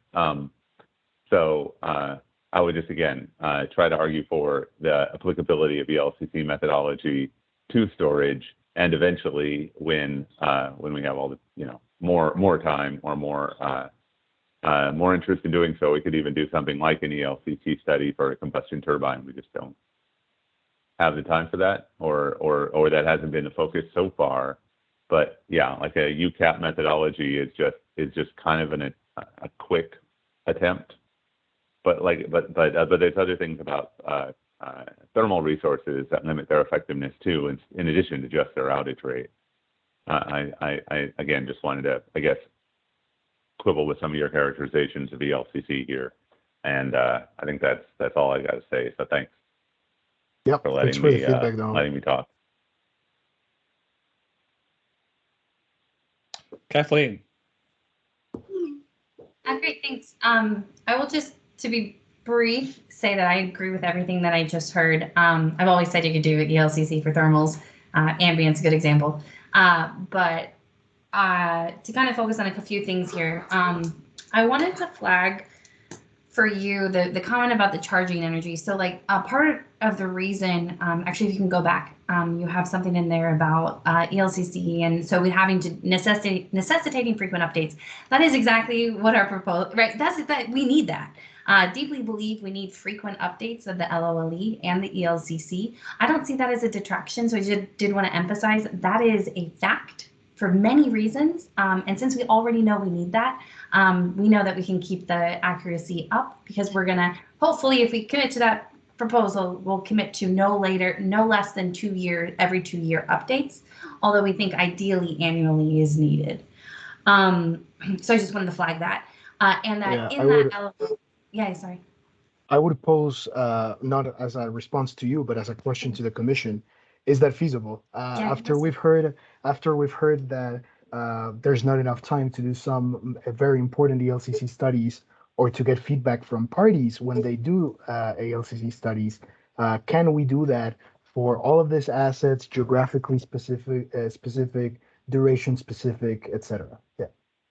No, fair, and thank you for that. On the vintaging issue you raised, I think that's a really interesting one.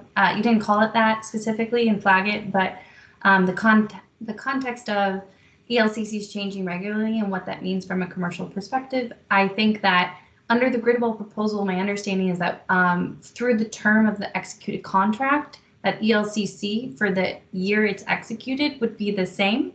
And Kara can correct me if I'm wrong, but that's my understanding of what the proposal is. And so it would be vintage through the term of the contract. And under today's world, for RA only, theoretically, there's no multi-year system. And so while I agree with you, I don't think we're talking about we're not talking about necessarily new resources here. Our concern has been that if you're making an annual-ish decision, do I continue operating or not, that the signal should be aligned to new, because you're going to have to replace it with a new resource. So, right. So the rationale is that they're aligned signals, but really to send rational exit signals. Which cars are going to leave here by 15? Sorry, there's someone that is unmuted. Does that, and the other thing I'd suggest that the commission consider, even if we get, let's say we recognize that there could be multi-year, because I think that's in scope for one of the future workshops. An indicative table is really helpful and useful to mitigate some of those risks. PJM provides an indicative table out through the most recent report through 2031 for the ELCCs for the various buckets. And we'd hope to see that as a part of the process, ideally. Do you mind going to slide 16, and I'll be very brief. I just wanted to flag some things for both you and the rest of the parties to think about on UCAP. We've raised concerns, I know others have, of Kaisos outage treatments and how accurate they are for storage right now. And so I think we could explore the UCAP value proposition more once outage treatment rules are updated. I just wanted to put a flag out on that. It needs to happen first, and then we can continue talking about it. But I don't read this as you proposing UCAP, but instead proposing to stay with kind of the status quo, but allow for more continuous sustainable output durations. Is that, am I accurately capturing CISA's preference? Yeah, I think the point of mentioning UCAP here is just a concern of we like the idea of moving towards something that actually considers ambient, forced, and urgent outages. We think that intellectually is the good way to move forward for dispatchable assets. What we are concerned is storage in the UCAP world seems to be prescribed to, you're going to have your NQC or your key value, your core value, and then we're going to multiply it times something. We can debate about how we've defined the seasonal availability factor, but perhaps the main concern is if in SE's proposal you can show storage in different ways, then what is that like intrinsic NQC that we're multiplying?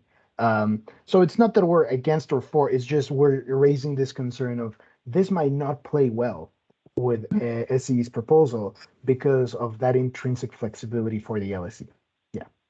That makes sense. And if I may be blunt, Vistra's position is until the Kaiso begins to do dynamic modeling of foldback and force parties to only manage that normal operating condition through outage cards, we cannot support it at all. So we encourage CISA to take that. If you can't take it back, consider it as, that's a hurdle that we have to get over first. So thank you for your time.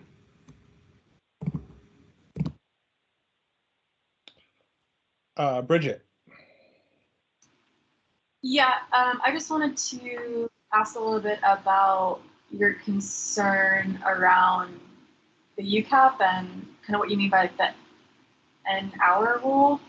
So the way that I was imagining, and obviously UCAP was proposed before slice of day, and so I think there's some, additional tweaking we need to do to make it work with whichever resulting framework we go with. And so, there's still, I think, some room for discussion about how to make UCAP more workable for parties.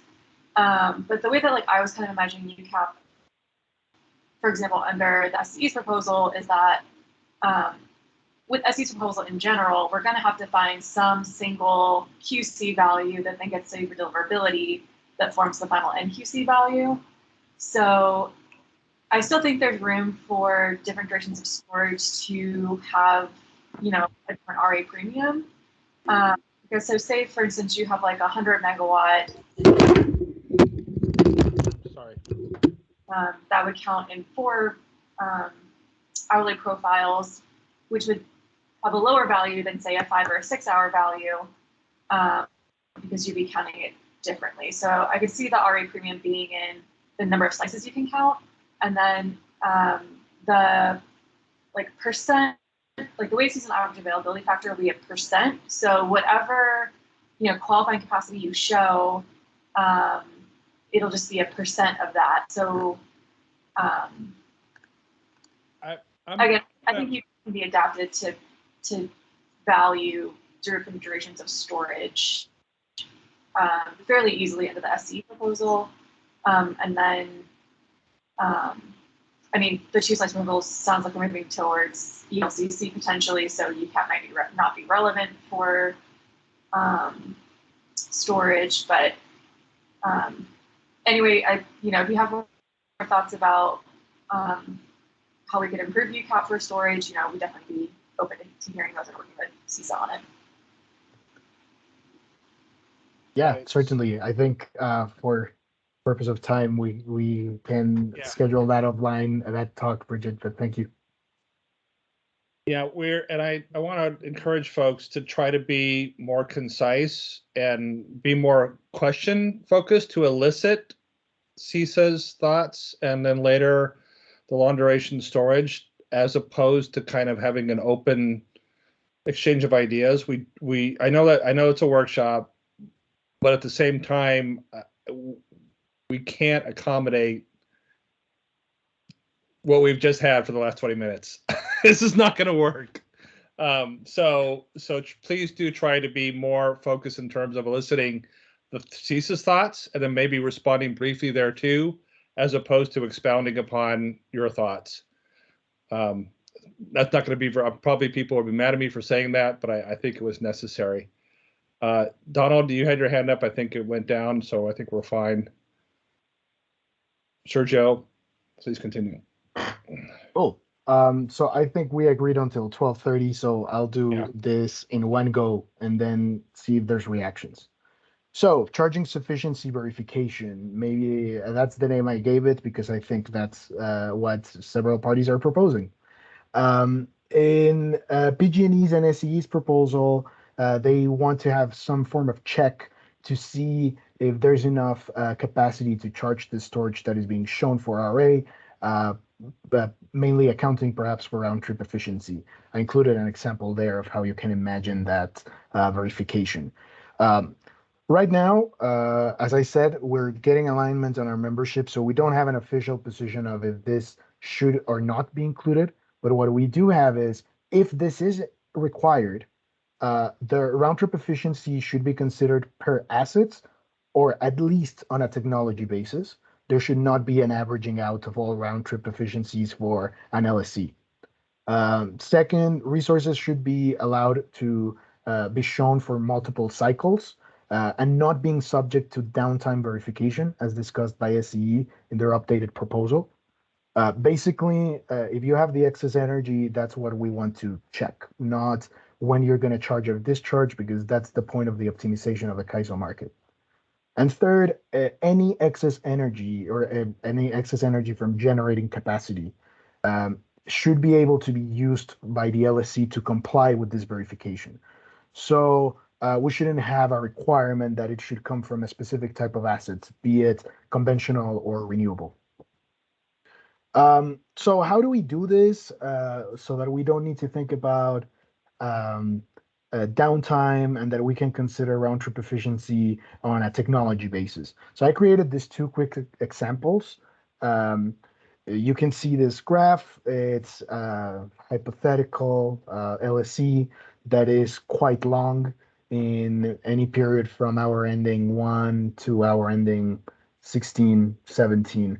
And they need some 4-hour storage here at the end. Let's assume that all this storage is the same technology, has this round trip efficiency of 80, and we're going to see what's the amount of storage shown in megawatt hours based on this. We get this number. Then we see what's the total energy shown. Does it pass for one cycle based on cycling? Yep. Does it pass for two? Because we might need double that. Well, we have well above excess energy. So you could even do 2 cycles. You passed. Now let's look at what if you can't pass. Now time has passed. Nuclear energy is gone. I mean, it's still here, but it's not on the graph. And conventional generation has been reduced, and we have a little bit more of solar. Well, now you have way less total excess energy being shown. You can still support one cycle of this longer battery or storage asset, but you cannot support 2 cycles anymore, right? Like now that is higher. So what's the point here? The point here is I think SE's proposal has noted that multiple cycles can be allowed and the downtime verification might not be necessary. We're giving an idea on how we could do that framework in a table for the compliance filing. And this is really just very simple Excel formulas. Obviously, this is an if formula, and this is also an if formula. We do think that if this is considered, then we definitely need to stay with gross load to set requirements. That is because existing contracts would not be harmed. Renewable resources will still be incentivized to show up and optimize.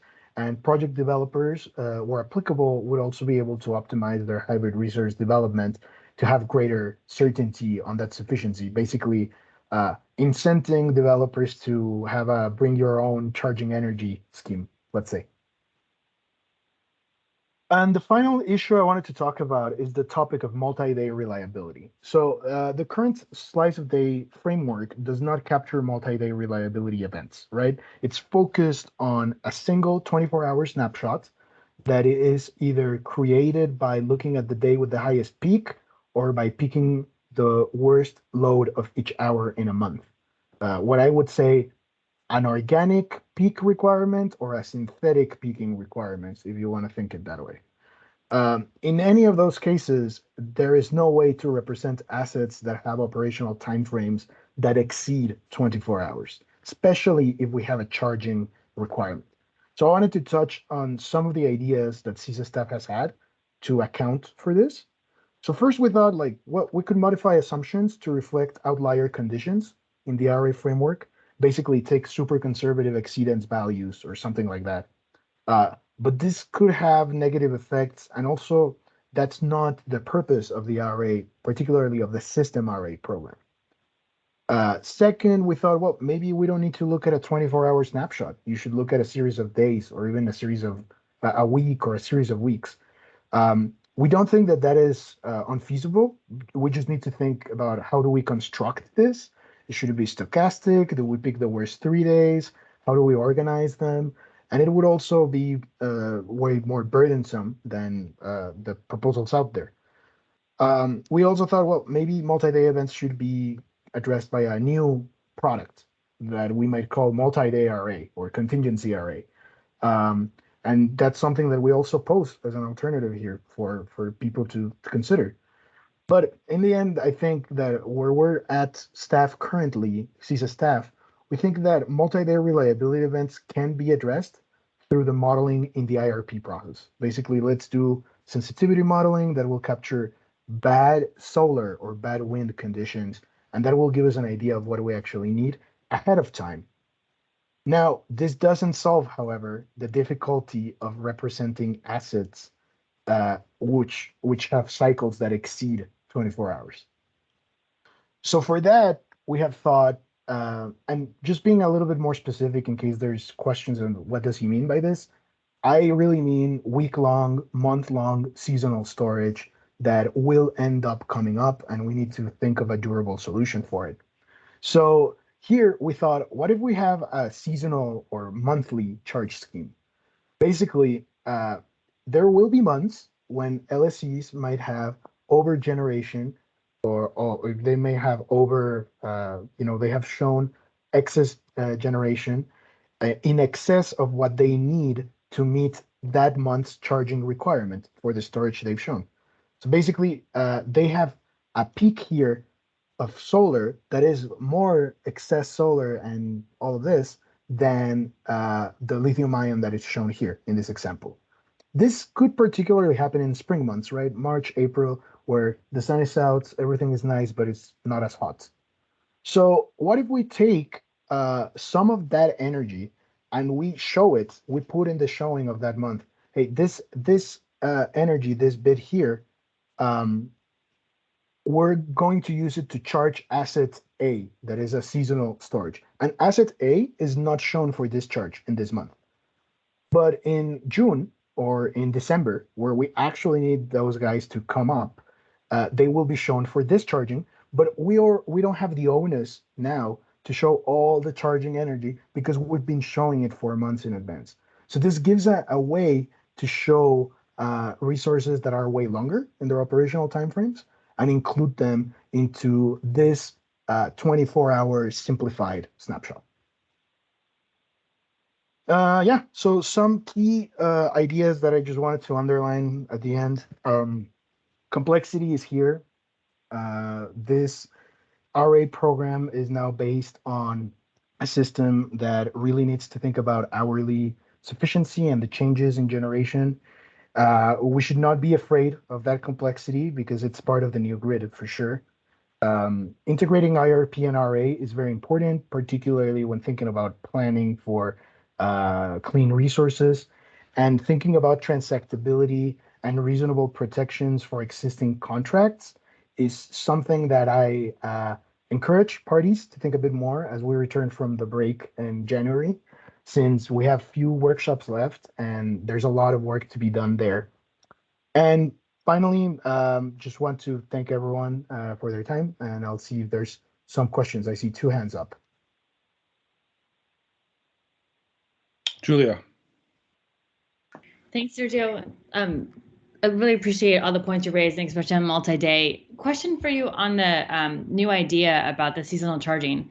How does this work from an operational basis? Let's say, for example, are you imposing a charging obligation? And then what if the prices are wrong in the future? Yeah, no, we're not. Just as in the SCE and PG&E proposals, none of this is binding, right? All of this is an accounting methodology, an accounting exercise to see, are you going to be sufficient? Tell us sort of how you imagine this is going to work out. But in reality, the Kaiso pricing and dispatch will take care of how it works. This is just for accounting perspective. So no, you're not bound to charge or discharge in this way. Got it. And thanks again for bringing up the multi-day. Appreciate it. Doug. Yeah, kind of a similar. Yeah, thank you for bringing up the multi-day issue. That's something I've not been able to wrap my head around very easily. It feels a little bit like the seasonal storage or multi-day issues here would be kind of would play out a little bit like hydro, in that you've got a resource that every year has like a total amount of energy that can be delivered. That's going to vary year to year. And I would imagine that this would have to be accounted for somehow in a full year showing and not a month to month. Because it's like, it would be really hard in September to say, it's like, hey, we've got this seasonal storage asset we can use now that we actually charged in April, but we didn't put it in our showing in April. So there'd have to be some sort of like, which I don't think it'd be hard to do necessarily.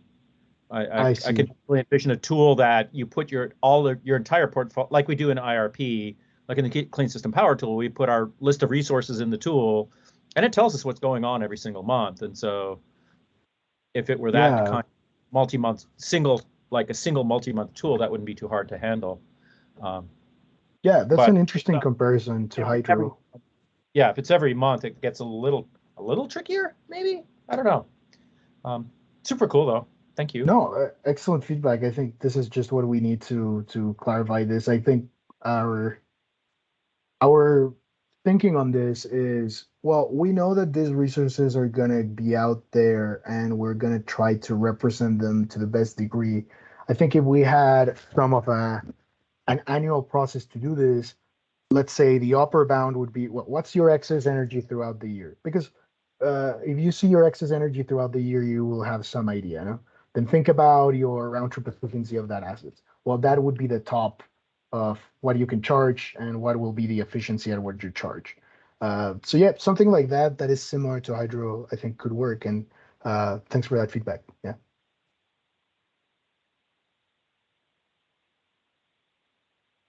Okay, I think we've gone through it. I just wanted to say something quick. I saw a question from Ed.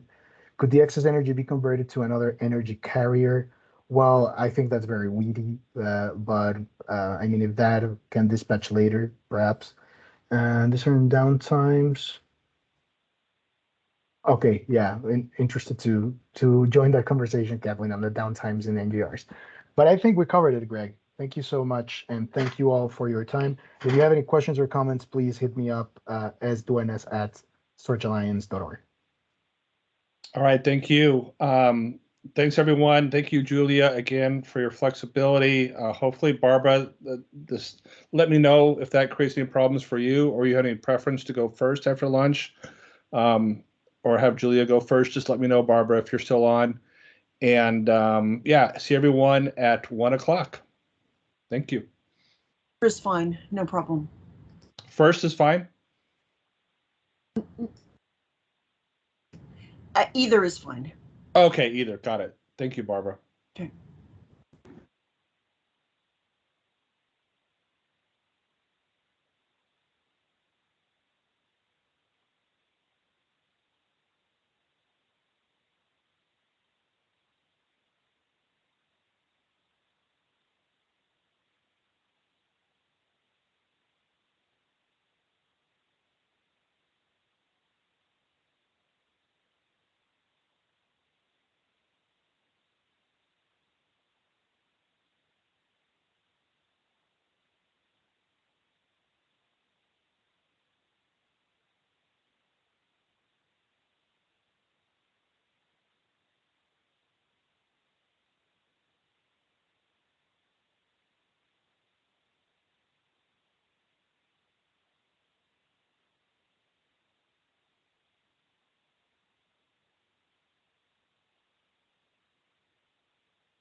Hey, Doug, can you hear me okay?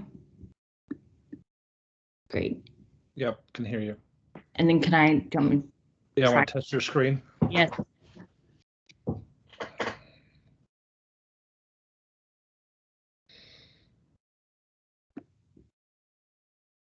Looks a little stretched. I don't know. There you go. Is that better? Yeah, perfect. Okay. I will go off camera and then come back on for questions. Sounds good. Thanks. And thanks again for your help earlier. Oh, not at all. It's those logistics can be a pain. I gave up last night. I'm like, I'll try again in the morning. So thanks. It might have been because there was too many recipients. I don't know. We for our firm, we signed up for like no restrictions on number of recipients, whatever premium we pay for that, just because of the running into that problem over the years. Makes sense.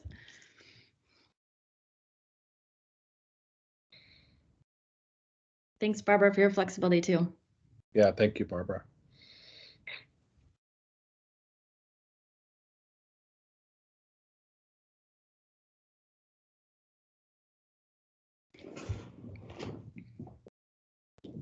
So we're right at the hour. I'm going to give folks 1 minute, just 1 minute.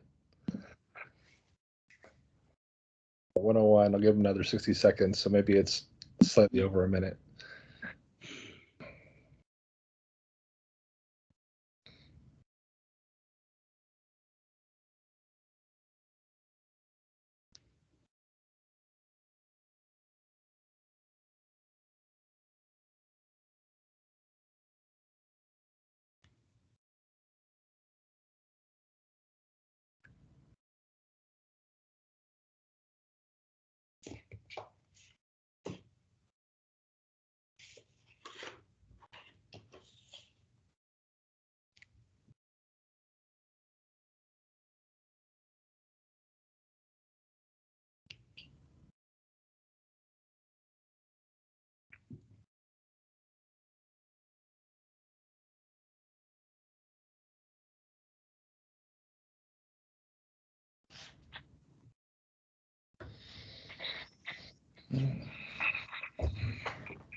All right, so I'm not seeing the counter move, so why don't we go ahead and get started. Thanks everyone for rejoining.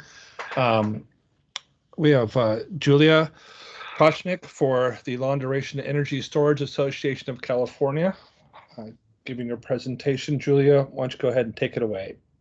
Thanks, Craig, very much. And thank you all very much for the opportunity to present today. Really appreciate the additional framework and workshop on storage. Thanks to Kathleen and Sergio for presenting earlier and for all the great conversations from everybody. I really appreciate all the innovation and the kind of balance of back and forth in the weeds, but considering policy and all the different components. It's been a great conversation. Look forward to more, and also just the opportunity to have these workshops. So thank you all very much. I look forward to more dialogue and more learning with all of you. And I'm the executive director of the Long Duration Energy Storage of California. And I'm trying to move my screen. There you go. Okay. And thrilled to be here today. So just here's the agenda, kind of what we're going to do, the overview of the Long Duration Energy Storage Association, the attributes of long duration energy storage, and revisiting the principles from our perspective, and then what is like the role of long duration energy storage in RA, and then provide some questions from our membership and some considerations, and look forward to more dialogue and conversation. So the Long Duration Energy Storage Association is fully focused on promoting the long duration energy storage technologies that are needed to meet California's climate, equity, and reliability goals. Just as you heard earlier, we are also technology business model neutral trade association. We also represent diverse membership, and we really appreciate and really value working closely with other renewable clean energy storage and allied organizations to advance our shared priorities. So we have a diverse membership. We have now over 18 members, ranging from small startups to companies that have been around for decades and working on a variety of projects. So it's nice to kind of work together in a collaborative way to share lessons learned and help each other kind of get to the next stages of deployment and development.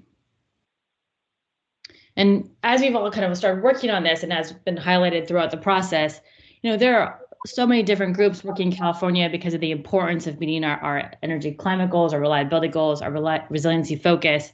So it's really important that long duration energy storage is part of all these different areas. And so with the California Energy Commission, as mentioned earlier, the midterm reliability report, the IPER, the various storage initiatives, EPIC, really trying to highlight the diversity of the technologies on all the attributes, working with CARB on the public scoping plan, emissions tracking, really highlighting the community benefits that come along with long duration energy storage.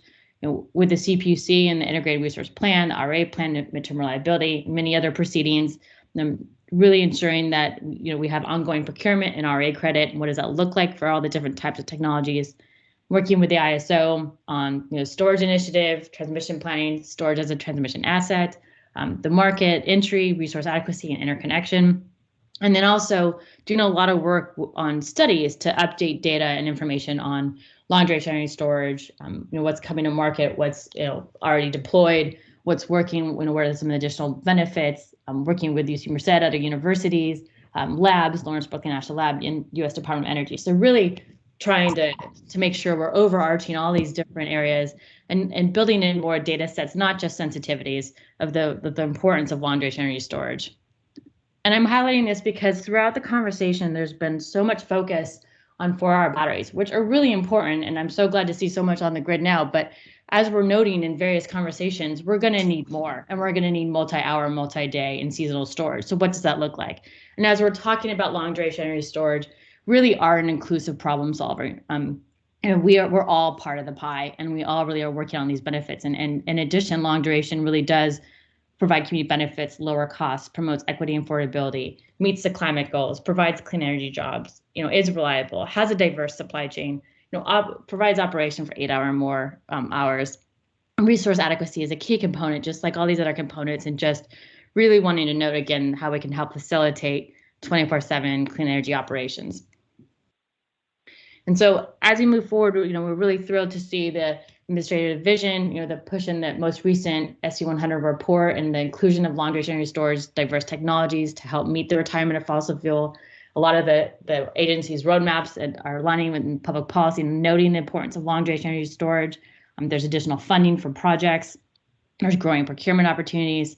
And it's just an overall validation, acknowledgement of the need and the importance to us, being that inclusive problem solver. And so if you'll please indulge me for just a few minutes, I do think that there is a great opportunity to provide some additional education awareness on what's happening in long duration, just to help kind of complete the whole portfolio of long duration energy storage. And when we're talking about storage, why it's really important to consider 4-hour, 8-hour, multi-hour, multi-day, and seasonal, to really look at all the different attributes that are coming to the forefront and are going to be needed to meet our reliability goals. So the Long Duration Energy Storage Association represents 11 different types of technologies that provide long duration energy storage. They all promote renewable energy generation and manage surplus energy, and the power and duration can be sized independently. It was referenced earlier about like RA contracts. Each of these projects can work with LSCs to work on what does the LSC need to meet local or system-wide need. We can meet the black start requirements, the regulation, the frequency, the voltage support. How can we provide the spinning reserves? What's the fast ramping look like? There are so many ancillary services that all of the different types of long duration storage can provide that we want to make sure are really being incorporated into the RA discussions. There's a lot of resource attributes about refueling and recharging and the efficiency that we can provide, the high conversion rates, the secure power supply, the ultra fast ramping rates, just the capacity range from 1 megawatt to thousands of megawatts, from the duration of 8 hours to hundreds of hours. And again, we can be in a life cycle from 20 to 100 years. And long duration energy storage technologies do not degrade like lithium ion. And so that's another consideration to think about in some of the metrics as we're trying to account for certain hours of charging and discharging. Here too, in addition to the 5 earlier, and just to call out green hydrogen, liquid air, compressed air, pump storage, concentrated solar thermal power, and then moving to additional technologies, flow batteries, flywheels, thermal batteries, gravity, I mean, within each of these categories, there's also subcategories of different types. Zinc batteries, again, highlighting the duration, the capacity, the scale, again, the local and system-wide benefits, the frequency control, the grid stabilization, also the scalability, from going from small to large, where, some technologies have geographic constraints, others do not. Some have zero self-discharge, others do. Again, it's just, I think, really taking the time, and I know many of the companies would be more than happy to work with those interested of just kind of breaking out, all these different attributes of how can they meet the load serving entities' needs and California's goals. So I'm not going to go into all of these, it's in the slides, but I just want to highlight that as I mentioned, the diversity in all of these projects, and each one of these projects are in the interconnection queue today, or have already in the next stage. And so that's another element just to really kind of keep in consideration, is that, there's fully permitted, there's a range of, even pump storage. And when we talked about earlier in Sergio's presentation, when hydro was referenced as kind of another metric, it's great because it's been around a long time. We're familiar with it. It's like over 90% of storage in the US. I think the number started to change with the more batteries, which is great, but just that it's been kind of a known commodity. We just want to remind everybody that, yes, it's really important. It's a huge value add. It's a great asset. But at the same time, there's so many other types of long duration energy storage technologies that can be represented.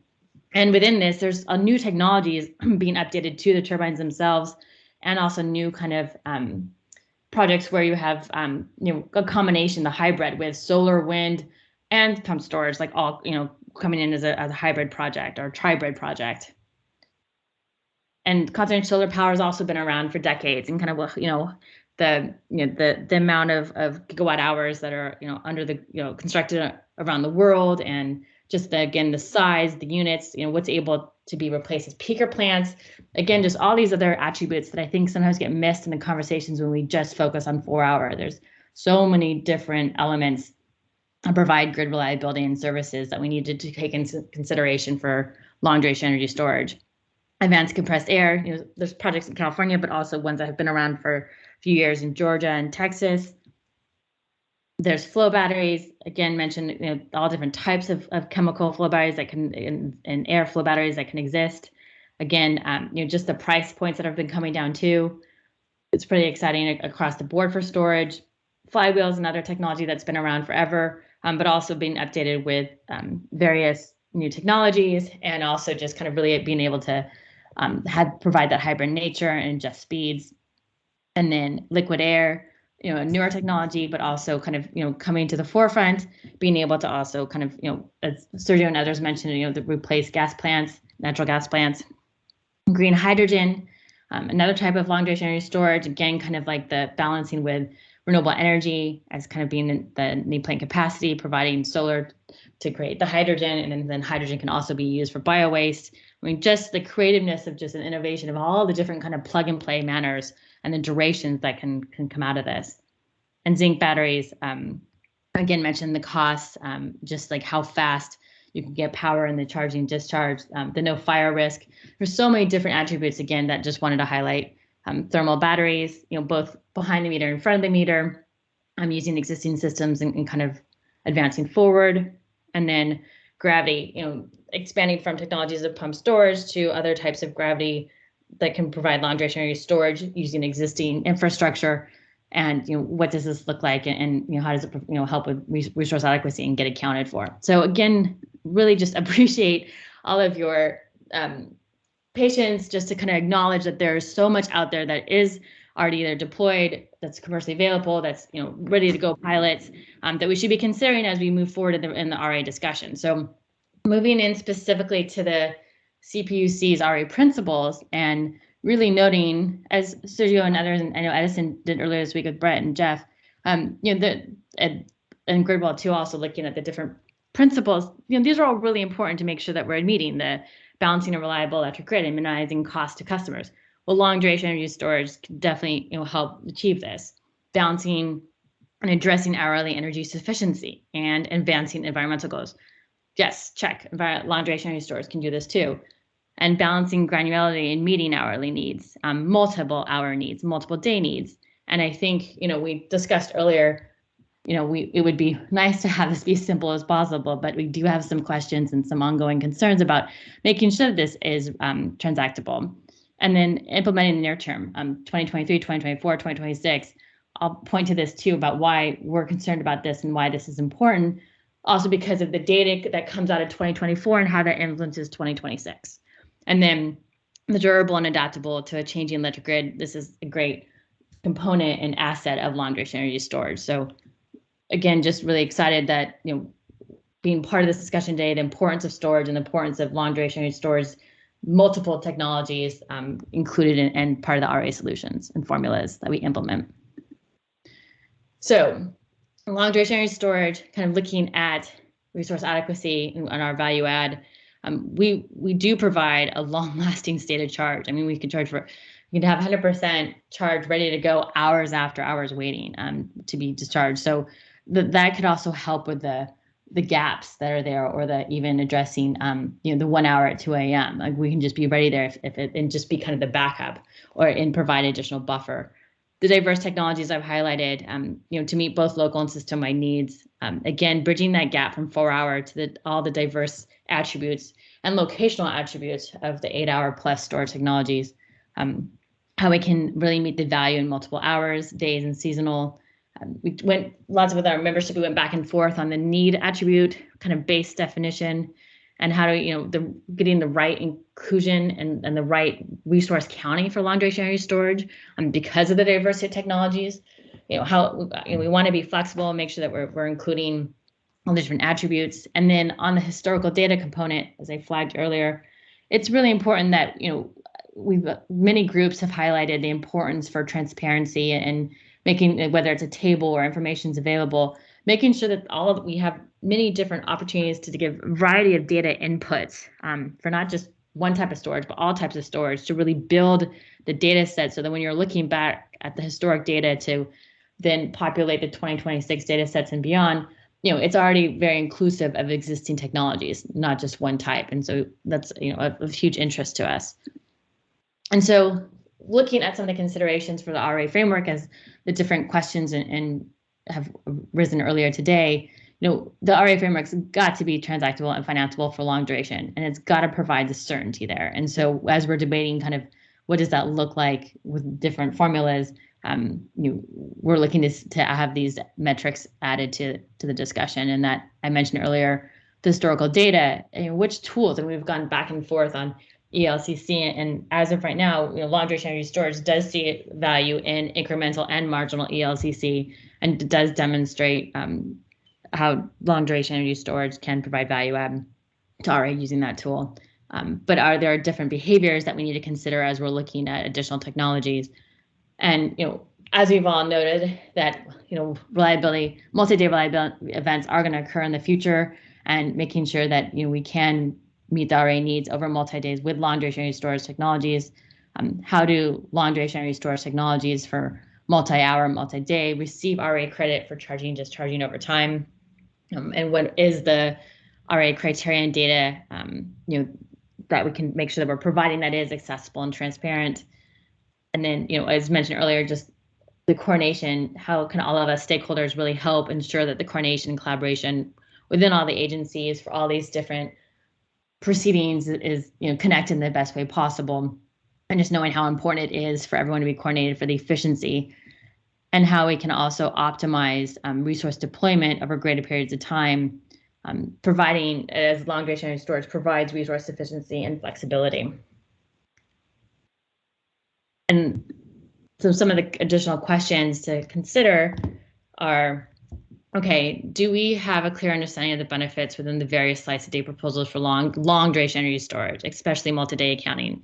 And I think, as noted earlier, we're still trying to decipher this. And I think now, with knowing about the diverse attributes and the diverse range of long duration storage technologies over different durations, we really kind of need to focus and kind of get in the weeds on this a little bit more too.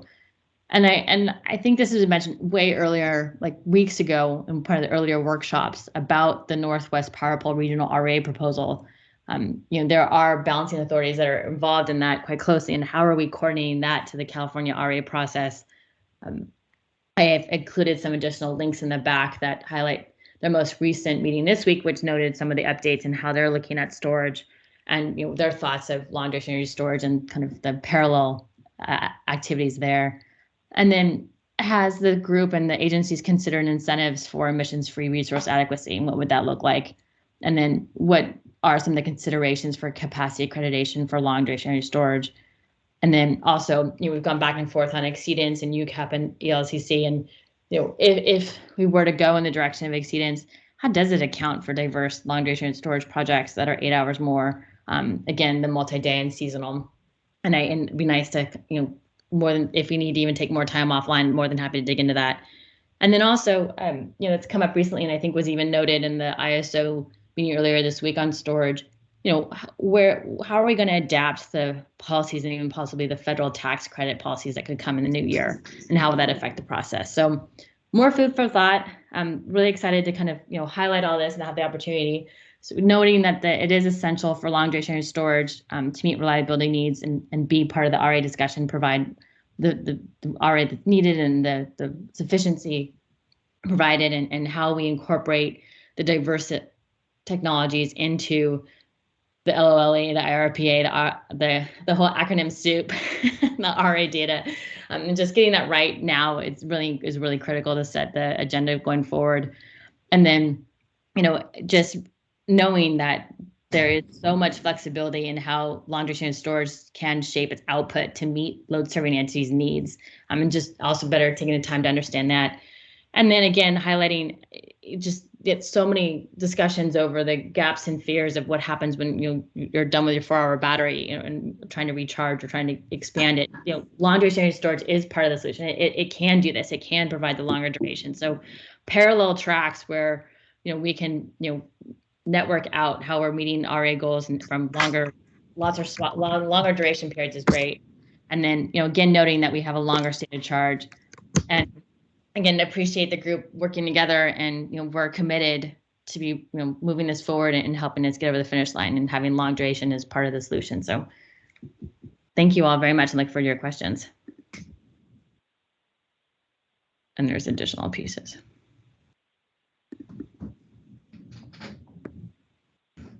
Okay, thank you, Julia. First question from Kathleen.